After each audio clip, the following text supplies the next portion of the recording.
flaps. Look at this. We got the Yak 130. Totally beautiful. Single 70 millimeter EDF. Gigantic split flap. Or look at the flaps. I said split flaps, but I meant flaps. AR637T. So we do have telemetry with our pack voltage. I love that. We're gonna put it down here. This will be our third flight. We've had some terrible weather that we flew it in. One of the flights, it was so cold it literally hurt. So we're gonna take off now. We have a 4-minute timer, but that doesn't really matter. We're gonna bring over right there. And yes, this does have a boop, boop, boop, beep, beep, beep, but it's off right now. Okay, throttle cuts off. Takeoff flaps deployed. We do have the ordnance, which I believe are just drop tanks. Here we go. Oh yeah, buddy. Almost went between the power lines. Beautiful. That's 100% throttle there. Rolling it over. Man, that thing looks stinking rock solid. Got a little bit of roll.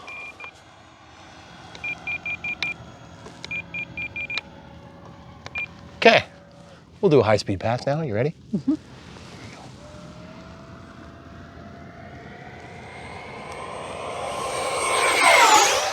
Wow, that is fast.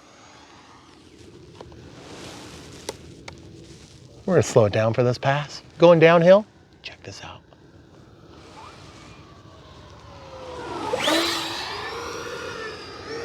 This thing has a huge rudder. Look at that controllable flight. Look at that, beautiful. Absolutely gorgeous. Oh yes. Awesome, guys. Here we go.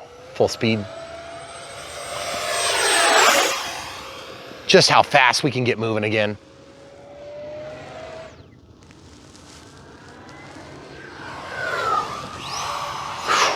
Wow! Full landing flaps going in right now. What I did there was, I'm like, maybe I shouldn't try to split the power lines. That's 60% throttle to make that turn, using heavy level of rudder into the takeoff flaps, just over the top of the eagle killing zone and out of the flaps. A little bit of rudder, 10% rudder. Completing the turn with the rudder and out for the rolls. That was awesome. Cornhole. Oh, that was awesome. We don't often cornhole with our jets, but we just did it. Take off flaps, make a nice sharp turn. Here we go, right over the eagle killing zone, and on the inside, you'll notice the angry birds flying by out of the flaps. I noticed this yak looks a lot like one of the angry birds. Take off flaps, landing flaps, here we go. Let's do a dirty pass, really, really dirty. This is gonna be super dirty. Oh yeah, that's dirty.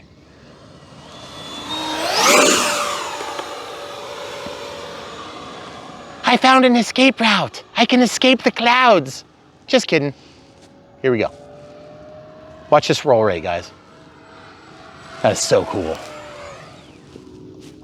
Guys, this plane is fun to fly.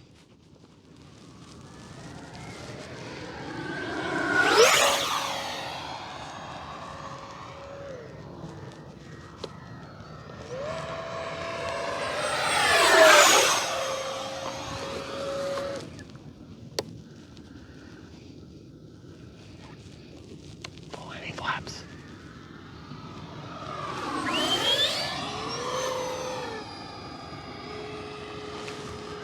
Down below the trees. Here we go. Oh yes, that looks so stinking amazing. Looks amazing.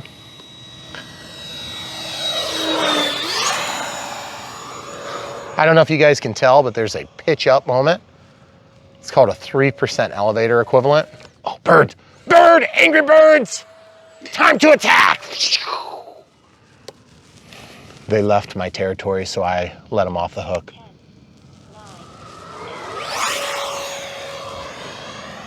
Guys, this plane is really fun to fly. Listen to me ignore that timer.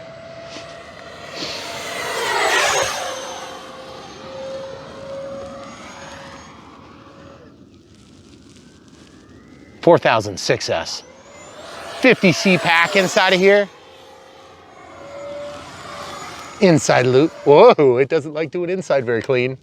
Takeoff flaps.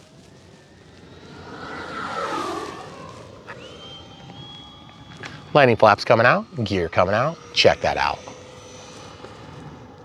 Nice, dirty. Okay, you wanna go 4 steps to your right, stay toward the center. Perfect, right there, relax. Going to the low point, right over the vampire killing zone. Let's see if we can land it. That was a little bit too fast, guys. Oh, jeez. Did you go off of them? No, I just hit the side and it tipped. Okay, so let's go out there. We'll pause and pick up out there. Okay. So 22.7 volts. That is an incredible experience. I was just loving flying that thing because it had so much speed and so much acceleration and so much climb out, which you didn't expect because it doesn't seem to have quite a 1-to-1 power to weight ratio. But the thing is, it's just such a weird looking plane. Really enjoyed flying this one. We started our Maiden here and we were up in the air in 30 feet. We got a lot of wind. Okay, so out of the gigantic flaps, throttle cut's currently on. Let's just carefully pick it up out of the snow. Yeah, the landing gear went up in there. These trailing links are awesome, okay? We are not dead. Let's do a little bit more flying here.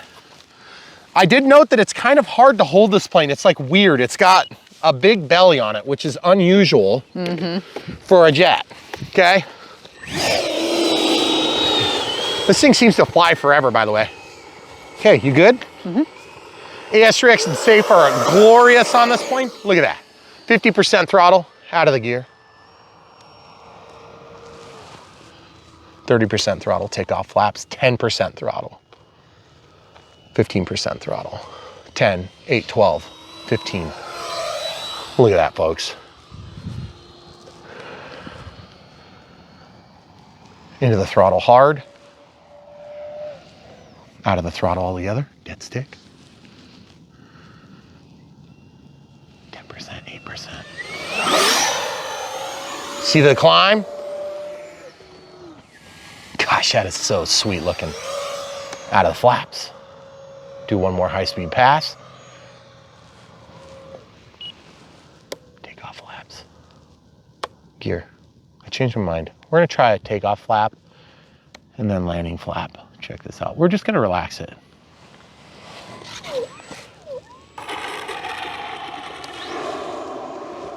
I never do touch and goes for you guys. I feel bad about that too. I repent.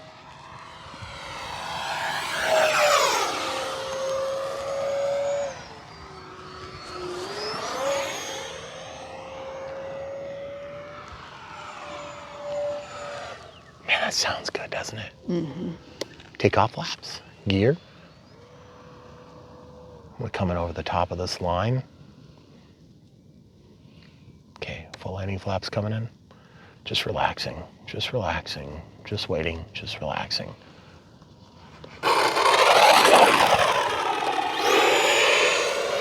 Oh, that is so freaking sweet, guys.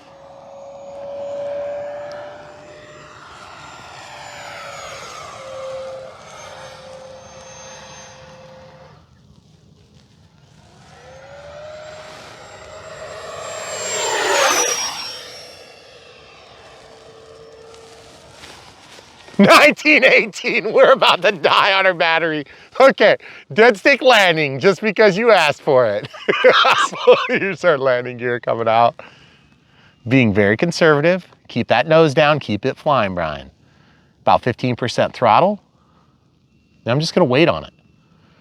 Full landing flaps, I'm in position, perfect. Relax, relax, relax, flare. Folks, that's what it's like to fly this Yak. Yak 130 from FMS. Nice long rollout, you know what would make that better? Reverse thrust. And pilot fatigue, which I do not have. But look how nice that turning radius is. So folks, we don't often fly from down here just because we know some of you will get all butthurt about it. So we try not to do that. But this plane is just phenomenal. And by the way, look at all the traffic that's come. I was gonna say, it's kind of really incredible. It's really, the only traffic that goes down this road is on the way to visit the dead, or they already are. So, that's the truth. It is. Yep. Man, that is beautiful. That was a cool plane. It's so different than what we're used to, but man, I loved flying it. That was so fun. I appreciate it a lot more when I can feel my face too. You know what? My hands hurt so bad. Now? No. Oh, then. On our first video, that it was hurt. terrible. We were Both. literally running full bore to get inside. Which, if you've ever seen us. I mean, we don't run fast. No, we don't look a lot run. like that airplane running. Yeah. So anyway, the idea was we just wanted to show this in better light. Watch that bump there, pilot. Jeez, big bump. Absolutely phenomenal. Yeah, that's a cool plane. I like Watch it. this dirt pile. I want to blow some of it. You see that dirt you were standing in? Check this out. Ready? Yeah, I love blowing the dirt. It's so cool. Okay, guys, so throttle cut's on. Gonna pick it up. I love the way that this plane went together. I love the way that it flies. I love the fact that it holds a 4000 6S. Absolutely no problem, by the way. This thing was quoted as being 2600 6S through 3200 6S, I believe. Yeah, I think so. We have a 4000. I did have to move this board back here. You'll see it in the Unbox build radio setup. You would have had to do that no matter what, I think. That was a Gen 2 pack, and we're relaxed to 19.7. I was dead stick. I was going from like 19 to 18 to 17 up there. I mean, it was gonna die. So I got my altitude, and I exchanged altitude for a very conservative glide slope, put it down, no problem. I will say, landing this plane is harder than I thought because these are pretty bouncy wouncy, but look at that. Even with having rolled up into the snow, absolutely no problems. These are the gear that should be on the Viper 70mm. So, in case you're wondering, and you want to buy some landing gear that would go on the Viper 70mm, I don't think these are the right direction, but boy, they are good. I love these landing gear. Horizon, I want these landing gear on the Viper 70. Please, please, pretty please. It'd be huge. Also, why do we not have pneumatic tires yet? Like on the rock crawlers. Oh man, it would be so good. Oh, it'd be so good. I would love it. I never thought I would care so much about landing gear and inflatable tires in my life than I have recently. Honestly, in the cold, they do really pretty bad. But the thing is, this plane does no wrong. It does no evil. This plane is awesome. You need one. Yak 130. Stay tuned after the Unbox build radio setup. We will show you our original Maiden, which sucked because it was so cold. You see this windsock? I extended it. It's a little bit taller. Show them the new windsocks. We have 2 new windsocks down there. See 'em. And get this. We Way have up there. 22-foot tall poles and 15-foot windsocks coming. I can't wait to get them installed. My camera crew is super reluctant. She's like, don't put it out now. They'll get destroyed by the weather. And she's right. So we're doing that obviously in furtherance of the PPG experience, which is gonna eventually happen back here, but I don't wanna get myself killed. So I'm gonna go where I can get some help from an experienced pilot. And that's what we're gonna do next. But in the meantime, oh yeah, baby. That plane was good. And it was definitely good on the NX8. It was definitely not hard to program. And it was definitely good AR637T. So we do have the boop, boop, boop, beep, beep, beep. I didn't show you. Hold on. I don't think it was set low enough, probably. Oh, you know what? I don't think I have it set low enough. I changed the range so it would actually work in air. Yeah. It was at 3.2 meters or feet of up and 3.2 down maybe, but I set it down in the Unbox build radio sub just to prove that it's on, and I have it mixed with an on-off configuration here. Okay, so very happy with the plane. Stay tuned. Unbox coming next. Oh, by the way, if you want to buy this thing, help support us, buy it from the links in the video description below. You'll help support us without giving us any money. These guys will give us a small commission when you buy this, or that, or this, or that, or this, or the 6,000 milliamp hour battery in the back, which is definitely what you need. These things chew through the 2,000 that's provided, which is an argument for another story. But anyway, the point is, if you want to help support us, we feel like that's the most equitable way. But if you're into just throwing money around, we have a PayPal and Patreon available for those of you that want to support us in that way. But really, we want you flying. So get a new plane and hide it from your wife. YouTube, it's Brad Phillips. We're gonna cut a box open. It's right here, see, look. So This one is a fan favorite. People have been asking us to do this particular plane for a long time, and for whatever reason, it's just never worked out. And it's not because I don't like the plane or it isn't a good plane, it's just because we've been busy with other things, and so it's just never worked out. So today, you get your wish. The FMS Yak. So, this is a plug and fly 70 millimeter EDF. This is a V2. So I don't know how long the V2's been out. It's been a while, I believe. But FMS does a good job with these planes, and so we've had good luck with them. And we have been working with FMS and Through Horizon for some time.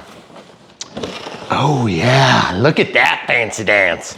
So we're gonna see how this goes. We're gonna set it up with an AR637T, which has the beep, beep, boop, boop. Oh, good. And the NX8. So yes, you do have the barometer in the 637T as opposed to the 637TA that they're putting in some of the more higher level bind and flies. So this would be for the plug and fly. And there's also a battery lead so we can get the telemetry data for our battery, which is really nice. Now, if it had a smart ESC in it, you could get full pack telemetry, which would be really nice because the smart receiver will pass that through. So let's go ahead and get this thing out of the box and see how it turns out. 80 amp power system, geez, that's big. I assume this is 6S. The battery recommendation is on this What side is it? towards me. 22.2 volt, 2600 to 3300. So they want us to use, okay, so let's just read through the specs. It's 880 millimeter wingspan. Boy, that's smaller than I thought it was gonna be. Yeah. This thing must cruise. Yeah, I bet. 2860, 1850 kV brushless, 9 gram Metal Gear digital servos, requires a 6-channel receiver, center of gravity is at 80 to 50, 70 millimeter with a 12-bladed fan, and they're recommending 2600 through 3300 35C pack. So in our case, 2600 through 33, so we'll probably be using, what size? We have a 3200 6S, so we'll probably use that. And then I don't think we'll use these. Well, they are 35C packs. So it kind of depends on what the battery lead is if we end up using these Arrows ones. But I would say we'll probably lean toward this, except that's only 30C technically. So I don't think we only go up to 4,000 at that point because it goes up to 5,000. So it looks like, unless we think we can get the CG to work out with the 4,000 and we can fit these, the Gen 2 4000 6S is gonna squeeze into a tighter spot than some of the other brands in our experience. So we're gonna get these Arrows packs charged just in case this one doesn't end up working out as good, because these are 3200 and the Smart Pack's at 3300.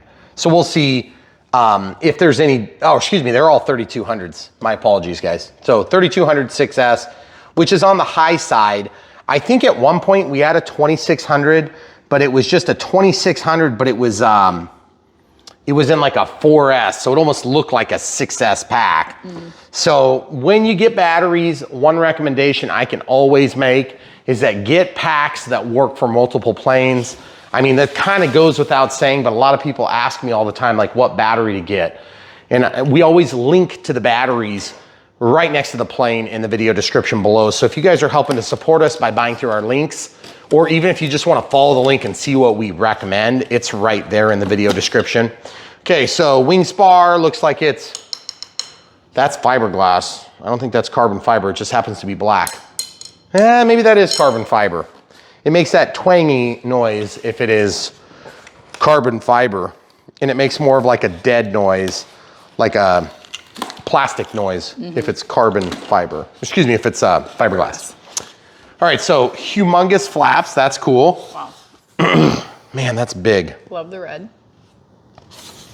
Okay, so there's no missile rail attachment points. Looks like we have clips here that are gonna receive screws. Then we have a flap lead and then we have an aileron lead and a wing joiner here. So that's pretty cool. Feels pretty sturdy. Little bit of flex there, as you can see.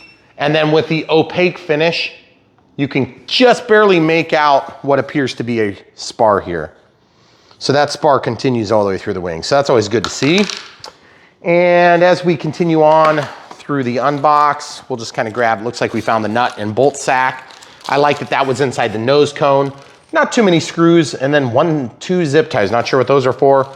And then of course we have magnets that are on the hatch, or excuse me, the nose. Is that white? It is white. And the beeping you hear is the batteries completing because they were both charged. Looks like this is a drop tank.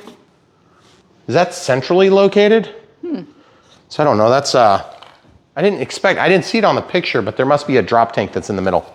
Some thick foam to protect the foam from itself, which is always good. And we'll slide this out. Now we always do the flight first in our unbox build radio setups. And we do that on recommendation from many, many viewers over the years. Okay, so that's the horizontal stabilizer and tail. Of course, this would be like the exhaust area, which is really cool. Twin elevators. So that means that one of these is a reverse servo, okay? So just keep that in mind if you're fixing a crash. You need to be mindful. One of them is gonna go one way, one of them is gonna go the other.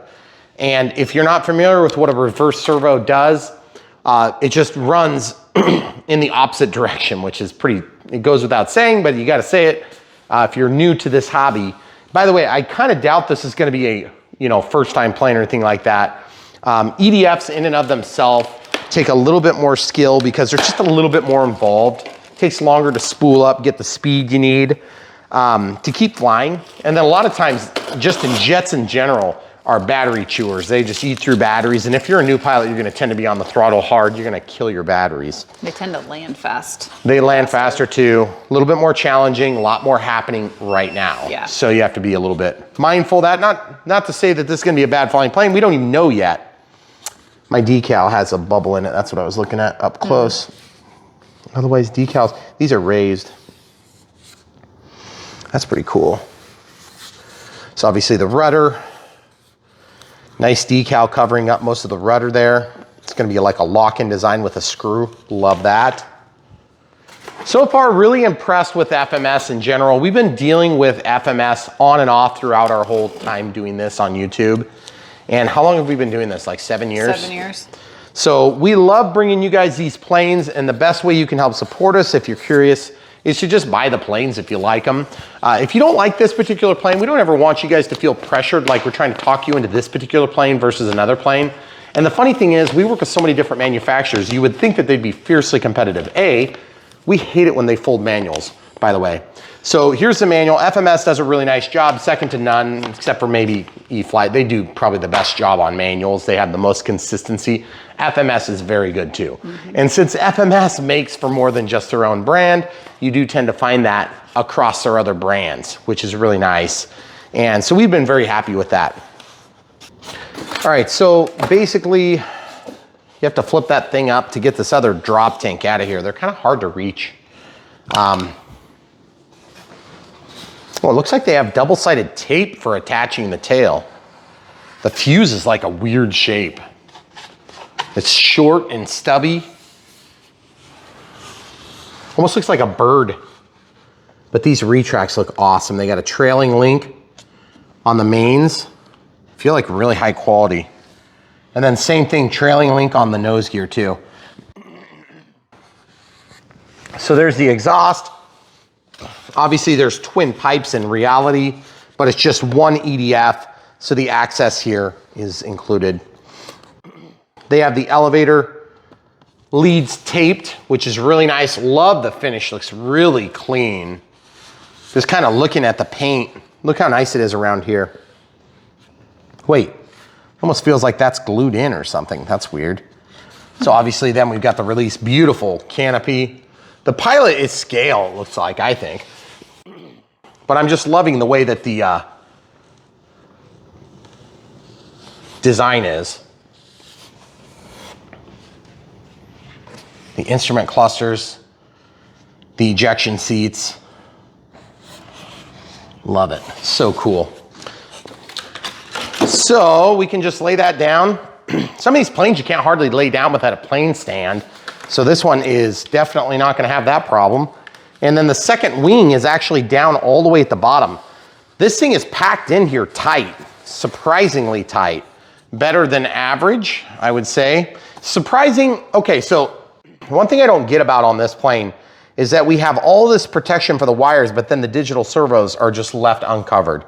That is a little bit strange. I'm not sure why they chose that. It seems to me like on a plane with so much detail, it would have been nice to have a red decal over that. So that was a really easy unbox. There's not very many, piece count is really low. So really happy with that. I mean, if you look at this, there's just not that many pieces to deal with. And we have grown to really appreciate planes that don't have a million pieces because it's so much easier to put this stuff together then. Okay, so let's look inside the canopy real quick here.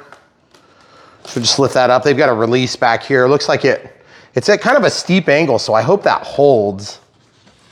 See, this goes in. Oh yeah, that feels like it's gonna be solid. Sometimes they don't slip in to the socket very good. Also, when this goes down, it pushes that out of the way. Sometimes, like I was just flying a plane yesterday, and it was a Dynam. It was one that my friend had, and it was a PT-17, and I could not put this thing down without pulling that back. And then I could slide it down. Otherwise, it would just run into it and it would bind up. So that's a really nice feature when they're well executed, and FMS does a pretty good job on that. So inside of here, looks like we've got a steering servo. Everything is zip tied together. EC5, not a huge fan of the EC5. For whatever reason, they always seem to be hard to plug in. And the connector itself is fine. They work with the IC5s and they're fine. So IC5s, of course, on the smart packs, but we just had a harder time with them, and then they end up getting burned a bunch. So if you're in a situation where you've got extra IC5 connectors and you decided to put one on there, it would probably not be a terrible investment. Just saying, if you're using smart packs, obviously. If you're not using smart packs, then who cares, right? In fact, why don't we get one and we'll just go over that real quick, because then I can grab scissors and cut that thing off too.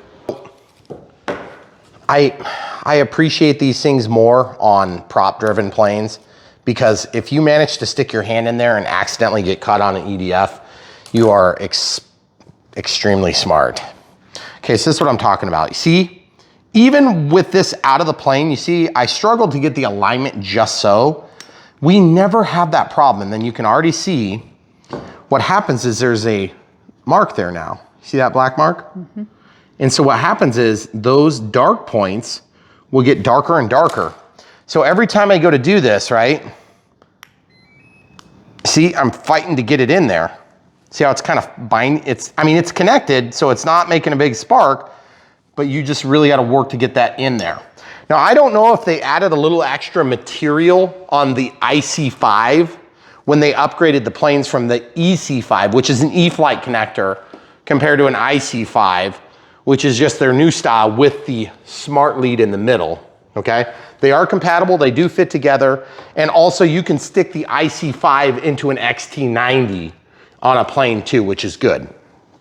But just bearing in mind that you will tend to have that disagreement. It's just like a super, super small size disagreement. And I think it's just that there's more play on the pins. We'll show them this up close.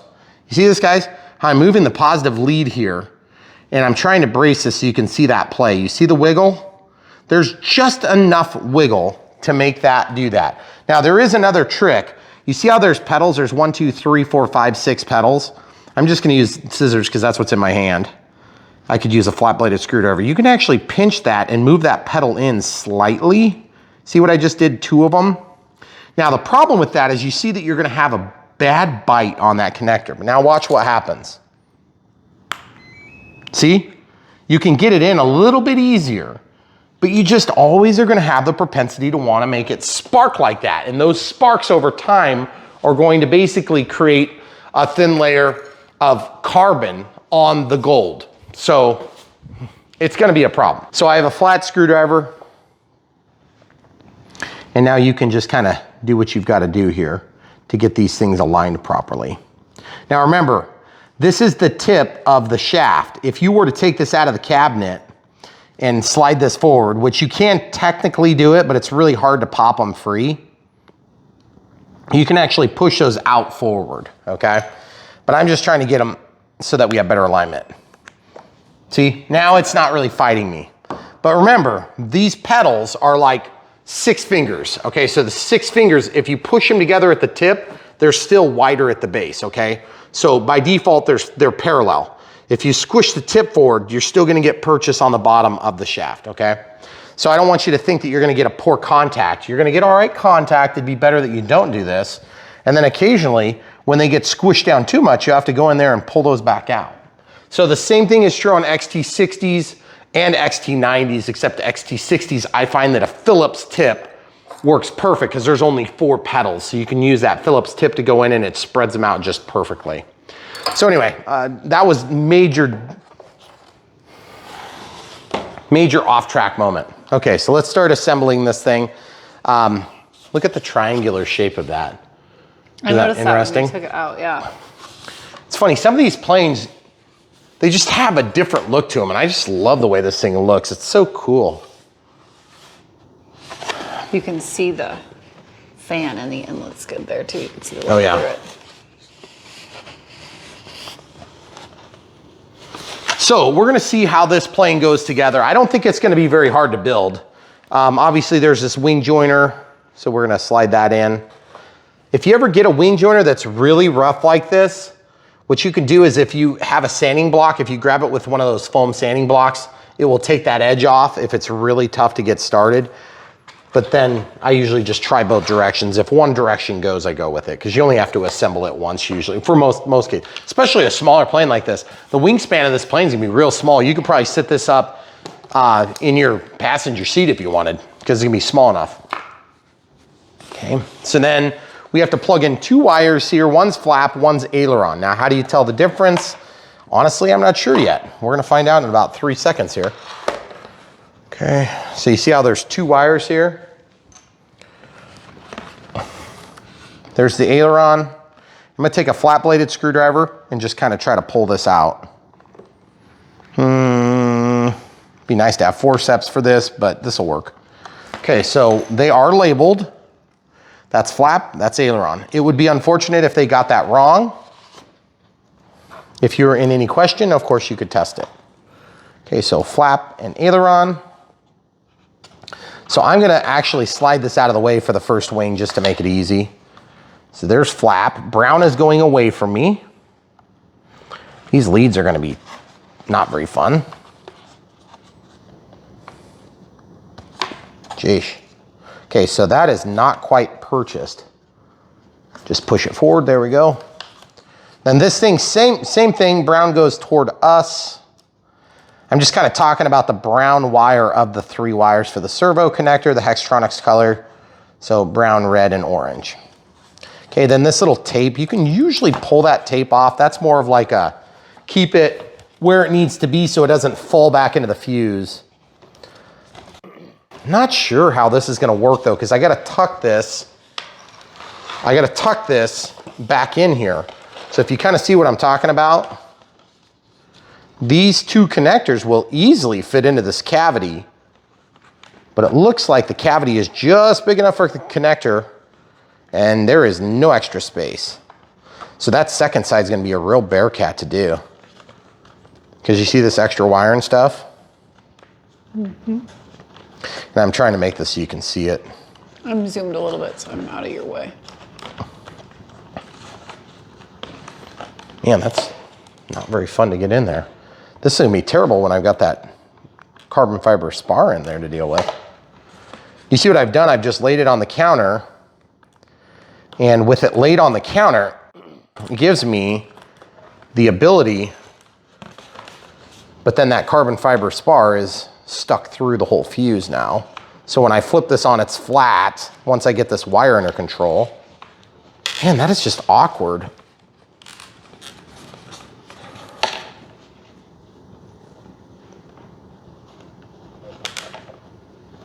Fortunately, this will be covered up when we're done. I just don't want to get in there and pierce those wires, okay? So now I can pull that out of the way, lift this up, slip that in. Well, that was a lot harder than I thought it was gonna be. All right, I gotta bring the wing spar through. Remember how I was talking about sanding the wing spar? Do you wanna go from straight above? Go to my right side and then shine it right in there. See, I've got the wing spar and it's not going. It's because the alignment's not, there we go. Now I've got it. Now I can slip it in, okay? Now look at the bottom. Did we pinch the cable? See what I'm talking about, guys? It's just like an awkward spot. Not enough room. But now that it's in, and you don't ever have to really mess with it again because the plane is not gonna have a terribly huge wingspan.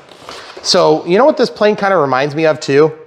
It reminds me of the Pilatus, which I love that plane. It's a great flying plane. And the looks are super similar in terms of color scheme and everything. Okay, so I think we should leave the screws out of that for the moment, just to give us some more flexibility. Oh, okay. Okay, so we have one that was labeled, and then we have one that is labeled flap. Whew. I think we're gonna have to probably put it on like this. Just trying to kind of get the stuff out of the way. I should have probably pulled these out first. Yeah, I'm gonna get some forceps. So we got some forceps to make this a little easier. Hopefully we have enough length to do this. Okay, so that says flaps. So it's process of elimination makes this pretty easy still. Just a kind of a tight spot. And you do get that on a lot of planes anymore. The more scale, it seems like the more difficult it is to get into tight spots because there are necessarily tight spots that we just didn't have before when these things were not very scale. Okay, good fit. So this is obviously leaves the aileron. So brown is up. Okay, so just kind of, the forceps makes it a million times easier. Okay. Just be careful you don't grab onto the wires. You can push with the tip, but don't clamp on there. You will rip through those things. Okay, we'll see if we can slide this in and then get the excess wire into this cavity as we advance the wing. So once you get about halfway, then you gotta stop and do a little bit of poking around.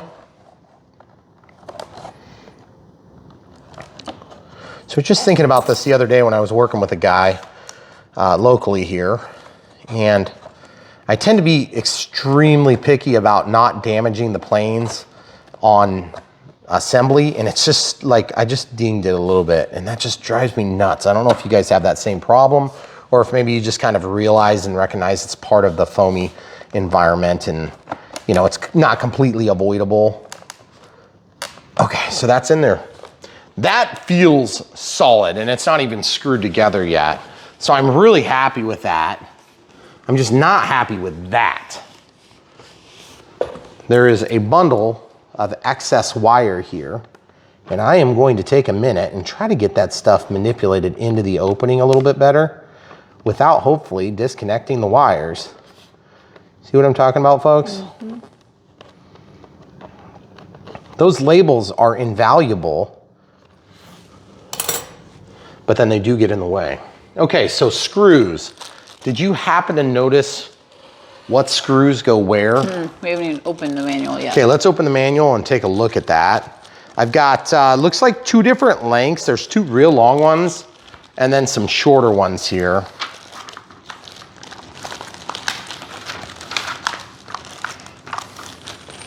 Okay, so I dumped out the bag. Looks like we have 3 long ones. So the customary extra. And then it looks like 5 shorter ones. These are probably the 32s, I would imagine. So the short ones are going to 16s? go, yeah, for the wings, because then you have 2 longer ones here on for the tail. Yep. Okay, so you see what I'm talking about, guys? Here's 4 for the wings, And then these are significantly longer, so that's pretty obvious. Those will be for the tail. And then the customary 1 extra per style, unless it's a really weird one. Then you usually only get 1. Like for the spinner, a lot of times they only send 1 for the spinner. Okay, so we'll just drop these in here loose. I'm having visions about those not going in well. Oh. I'm assuming they're gonna be 2 millimeters, but I could be mistaken. Nope, they're 2 millimeters. Nope, perfect. Didn't even have to think about it. Beautiful. We have been super impressed with the way that these FMS models go together. Obviously the wiring on this was a little bit of a pain, but you know what, that wasn't that big a deal. Oh, by the way, example. We were talking earlier about reverse servos. These are not reverse servos. See how they're opposite compared to here? This direction, this direction, this direction, that direction. Now, why is that one flipped from this one?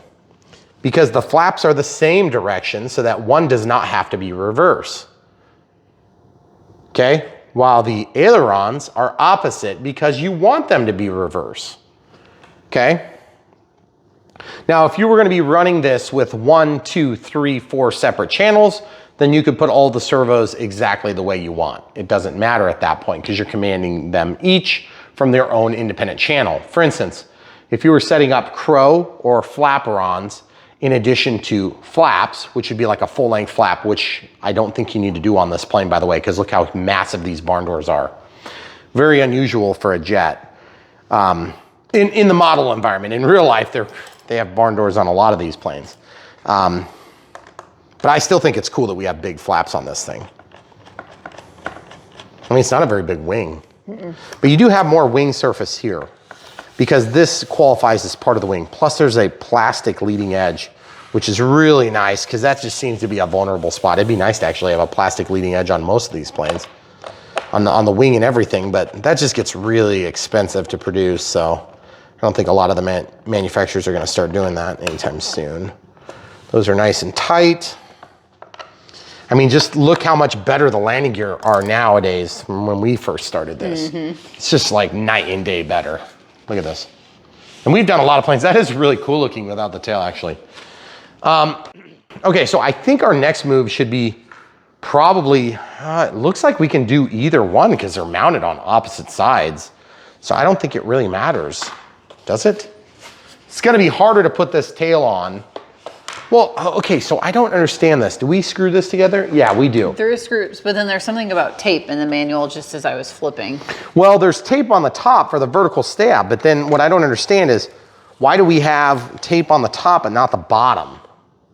Are we supposed to glue this and screw it? It seems like the screws will be sufficient. This one. And these are the 32 millimeters. This one shows the vertical stabilizer rudder first.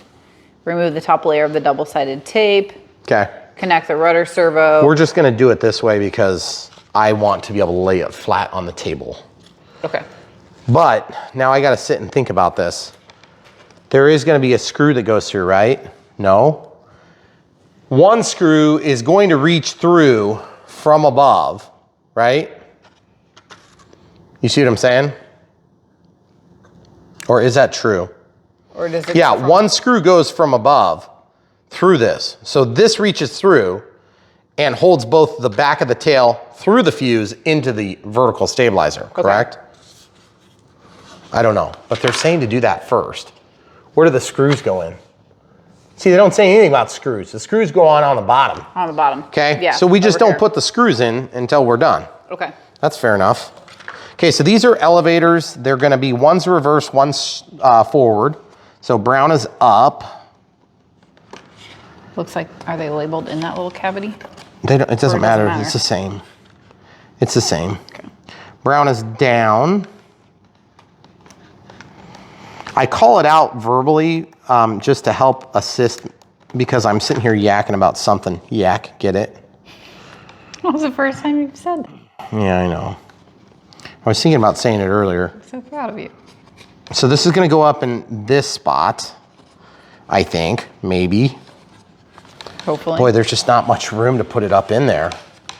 What I wanna do is I wanna set this on the couch here so we can get a better angle of this. Do you want me to grab the forceps? No. Okay. I want to stick this between the two couch halves so we can see what's going on. Oh, it's vertical. So you got to go vertical like this. See? If you go vertical, there's like a spot that you can go in up there. You see? Just like that. Then the forceps might come in handy. So I'm going to take this plane and just between those leather couch, would you hold that there, camera? Got it. I am going to use the forceps as recommended. You can oh, I think I got it now. So now I'm going to take these leads. Of course, I happen to cross them over, but that's fine. See, you don't want to damage the wires, but you've only got so much room to work with here, folks. And I'm sorry, I'm sure you're probably getting a terrible view of this. I'm trying my best not to totally block everything with my right hand, which is what kind of needs to happen, to be honest, to get this done. You're okay for it. I'm hitting my mic now. So if you guys haven't figured this out yet, filming the flights is challenging in and of itself because the nature of what we film is fast moving, and filming the Unbox build radio setup is probably harder. Way harder. And so what is the deal with this? Oh, they're supposed to be in this channel and they just keep popping up. That's the problem I'm having. Do you see this? Oh. If yours pop out of the channel, they need to be in the channel. Okay, so if you can get that in there like that, oh, for God's sake, it just keeps popping out and it's driving me crazy. You see this? I just pushed it in there really far and that helped a little bit. Now I can drop it down. If you don't do that, you're gonna catch it with a screw and cut the cable. So you do wanna be careful about the way you do that. Okay, so now that that's in there, I should be able to hit this first screw, which will at least keep it pinned in there. Yeah. Yeah, that's an unusually large gap. You see that gap? Yeah. I do not like that. I hope it gets sucked in there when we start tightening the screws. But I don't know if it will. It's hard to say. So now that we have those plugged in, now we have to flip this on its belly, which is fine. Can you tighten that first one at all, or no? No. There's nothing to tighten. Oh. They're gonna want to fall out too. Okay. I'm yep. watching. I got my fingers over the holes. Okay. Okay, so you see what I'm talking about? They're gonna want to fall out because they are gonna want to fall out. Oh. Okay, well, I see why they did double-sided tape now. Oh, are you kidding me? Is that maybe the elevator lines? Can I just pull those to get the slack pulled? Oh. No. I think we did it in the right order, even though the manual calls it the other way. I don't know, it's probably kind of the same either way. Can I? No. Okay. It's just awkward. There are certain steps in these planes that are just awkward. And if you're filming it, it makes it even worse. I promise. Okay, so then get that up there. I just got to be careful I don't get into the EDF area. I don't want the EDF to suck those wires in. Yeah. Okay, so now I have to rip this so that I can get the wire out, unless we get lucky and it just kind of falls out like it did. Good. Those screws, yep, I knew that was coming next. All right, so this gets plugged in, brown to brown. So there's brown to brown. Glad I don't have to glue it. But, you know, double-sided tape, glue, what's the difference, right? It's all kind of basically glue anyway. You just don't have to have a tube of it, which is really nice. And double-sided tape is strong, like really strong. Probably stronger than I want it to be if we ever have a problem. We try not to have those problems, but we're humans, so we have them all the time. Okay, so that's in there. Absolutely no problems. But now I have to flip this thing over. So if you have a plane stand, I'm kind of wondering if the plane stand would be almost necessary at this point. Just because it's such a tall stabilizer. Oh, yep, those two wires both came out of their channels again. Maybe it would make sense to tape those channels if you guys are trying to follow along and copy. Okay, so I wanna see if I can get this. You see what I'm talking about there? Those two channels are what I'm talking about. So since we're trying to do this without glue, then once you tuck them in, drop this down to where it's touching the foam. Now, I just need the driver. So can you get the driver? Thank you. All right. So now once I tighten this, we should be good to go. Oh, that was ridiculous. That was a little...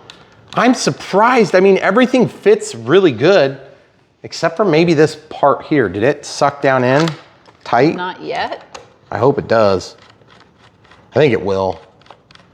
I'm kind of impressed with how well everything fits together, given how difficult it is to put together. Usually when they're difficult like that, that means it's not gonna work very well. But like you said, once it's together. Once it's together, it's together. You don't have to mess with it. See, that looks a little better now. Did it suck down tight? Yeah, there's still a little bit of a seam. That's surprising that there's such a big seam, actually. I'm just trying to get their purchase on the bolt head. Oh yeah, that's really good now. It's nice, no glue. Yeah. No glue is nice. It is. All right, guy. There you go. Wow. That looks pretty sweet. That's surprisingly, I mean, just the amount of engineering that goes into these models is incredible, because to do that with the number of screws that we just did is actually pretty phenomenal. Yeah. So I'm really happy with that, and we haven't even seen the retracts. These retracts are gonna be sweet. So we'll go ahead and drop these on real quick. Looks like they're ambidextrous because they're flat. If they aren't flat, oh, by the way, full disclosure, the other day we did the A10, and awesome plane, by the way. But when I pulled off the ordnance to hang it where I hang it, I ripped off some of the paint. And I was like, what? That's too bad. That really ticked me off.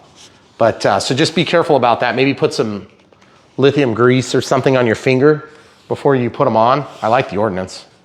I think it's gonna be, I don't know if we need them, but we'll leave them on for now. Still sits on its belly. Which Yeah, is it sits nice. on its belly. The A10, if you retract your landing gear on the A10, you cannot lay it on its belly. You have to have the gear down, because the ordnance hangs down lower than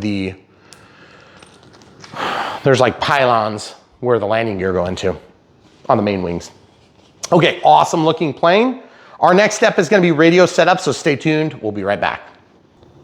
All right, so 80 to 85 for CG. That's what we're gonna do.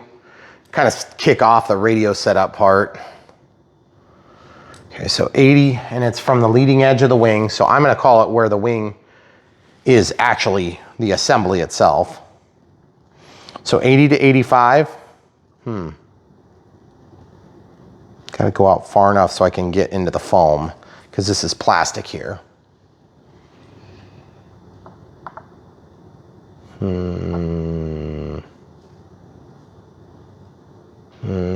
Yeah, that's pretty good.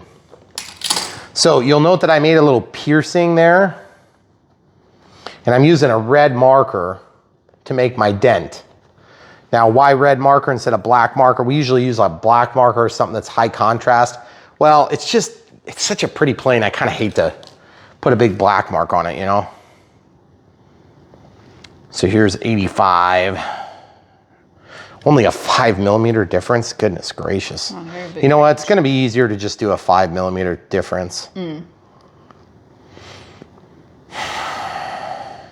So 5mm. Wow, so it's like just on the other side of the decal. It's gonna be hard to see that mark though, is the only problem with my marking method. Ordinarily, I would have that big ugly mark, but I'll be able to feel that. And can you feel the decal? Yeah, but the decal goes at an angle. Why? Were you thinking that I would mark it? No. No. Okay, so the next step is we need to get the radio actually installed so we can test the CG, but kind of thinking about this, we've got the elevators here. Gosh, this is such a mess. So much stuff in here. Sometimes the jets, it's just like, what were they thinking? Where are you supposed to put this thing? They got a zip tie in here pulling it all together, but it's in a huge tangle. trying to think if it'd be better to cut that with side cutters and just try to move it. And then remanage it when you're done. Yeah, maybe. Just kind of depends on how there's a mixing board here. So this doesn't have reflex on it, does it? No, it doesn't have reflex. No, that's just a mixing board for the connectors. So I hope it's not reflex. If it's reflex, then that would be like a stabilizer and everything. And if that's the case, then we had people telling us that on the Dassault Rafale that we did. And they're like, well, why didn't you just use the incorporated one? I'm like, we didn't have an incorporated one or we would have used it.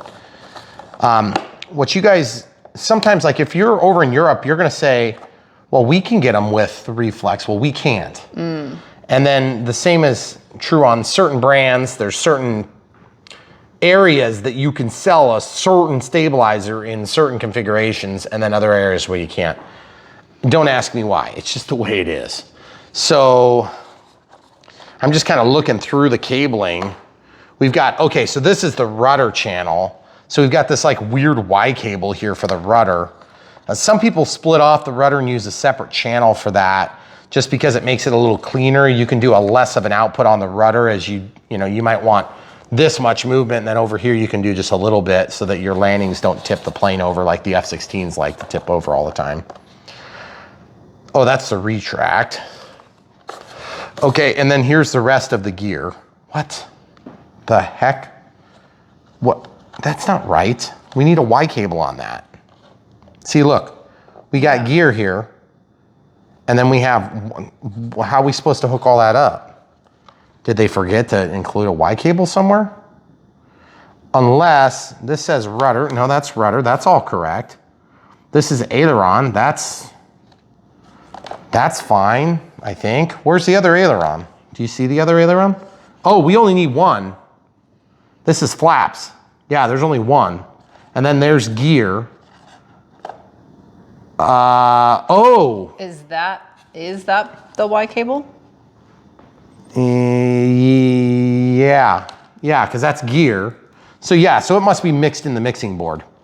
Okay, all right, that makes sense. Then there's a Y cable for the elevator. Why does the elevator not go into that board? So short. Yeah, I know, like that's gonna really limit us. You know what? I don't think it actually is short. I think it's just the way that it got stuck in there. There's extra. There is extra. I don't have the guts to pull it any farther. Okay, so you see what I'm thinking though? This is a 4000 Gen 2 50C. What I'd like to do is I would really like to take this and then throw some shelf liner on it like we've done in other times. And then I wanna be able to, okay, so are these the high quality? Do they slip? They slip, awesome, that's good. Thank you FMS for doing that right. Then secondarily is, okay, so this is just gonna be up there. I wanna try to put the receiver down there on the flat, but I gotta make sure the CG is gonna work out before we do that. And I think we're gonna try with the lead going forward, just because it's a lot easier to plug in a battery if it can come forward. Okay, so if you can't get it to slide through like this, I have learned that it's sometimes easier to just lay it on top of the other piece. See, because we don't have much purchase here, you're gonna be tucking it down here, and it's hard to do that once you tighten it.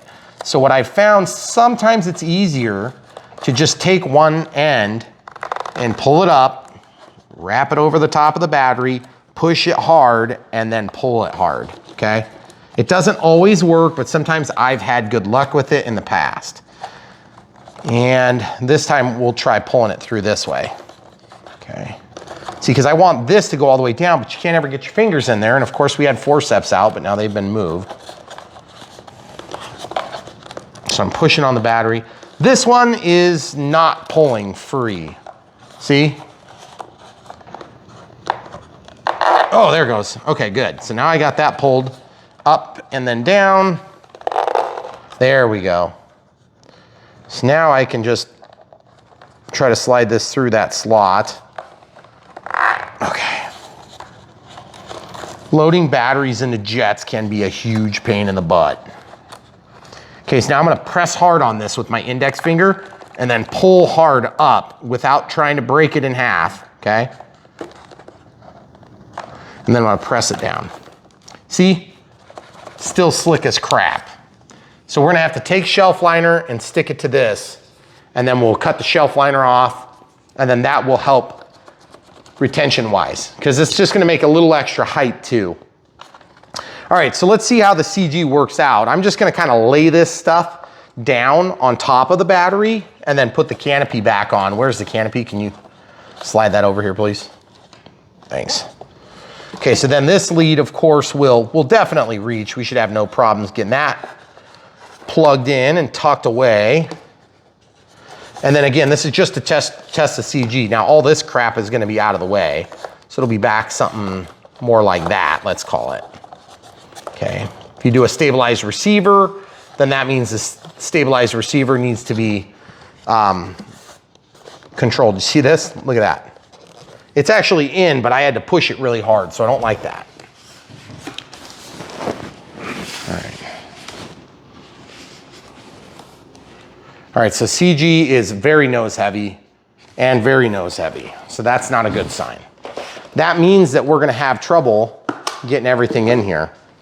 With the 4,000 at least, because they recommended 2,600 through 3,300. So what I'm getting at now is, how do we accomplish, we've got this little breakout board here. That does not need to be spatially aware. That can be broken off of this foam and pushed back. It's not gonna be spatially aware. It doesn't have to be at least. And this battery is just big enough that we can't quite get it through the way that's situated. So, yep, I'm just gonna move it, see? It's just glued on there temporarily. Then we can take that battery, actually you put a 5,000 in here probably now. See, look how much I just got out of that, guys. That also makes it so that I could potentially put the receiver up here, which is probably what I'd like to do if I can make this all fit. Okay, it's gonna be, it'll be a little bit awkward, but we should be able to do it. Remember, those AR637 TAs have to go lengthwise, they can't go widthwise. Because of the way that you program them now. Okay, so let's check the CG again. Now, a lot of times when you're checking CG, you're gonna check CG with the gear down. Okay, so we're close on the front holes to being tail heavy, which is what we want. On the back holes, okay, so I would say that's good.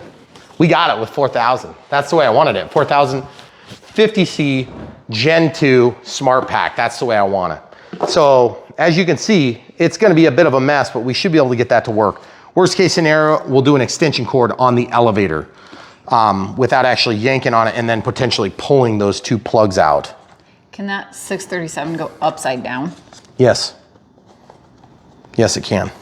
Where are you going with this? If you put it here upside down, would you still have room to put your battery in? But then all your stuff would be to the back? Yeah, maybe. That would be fine. But that's... Why don't we grab that?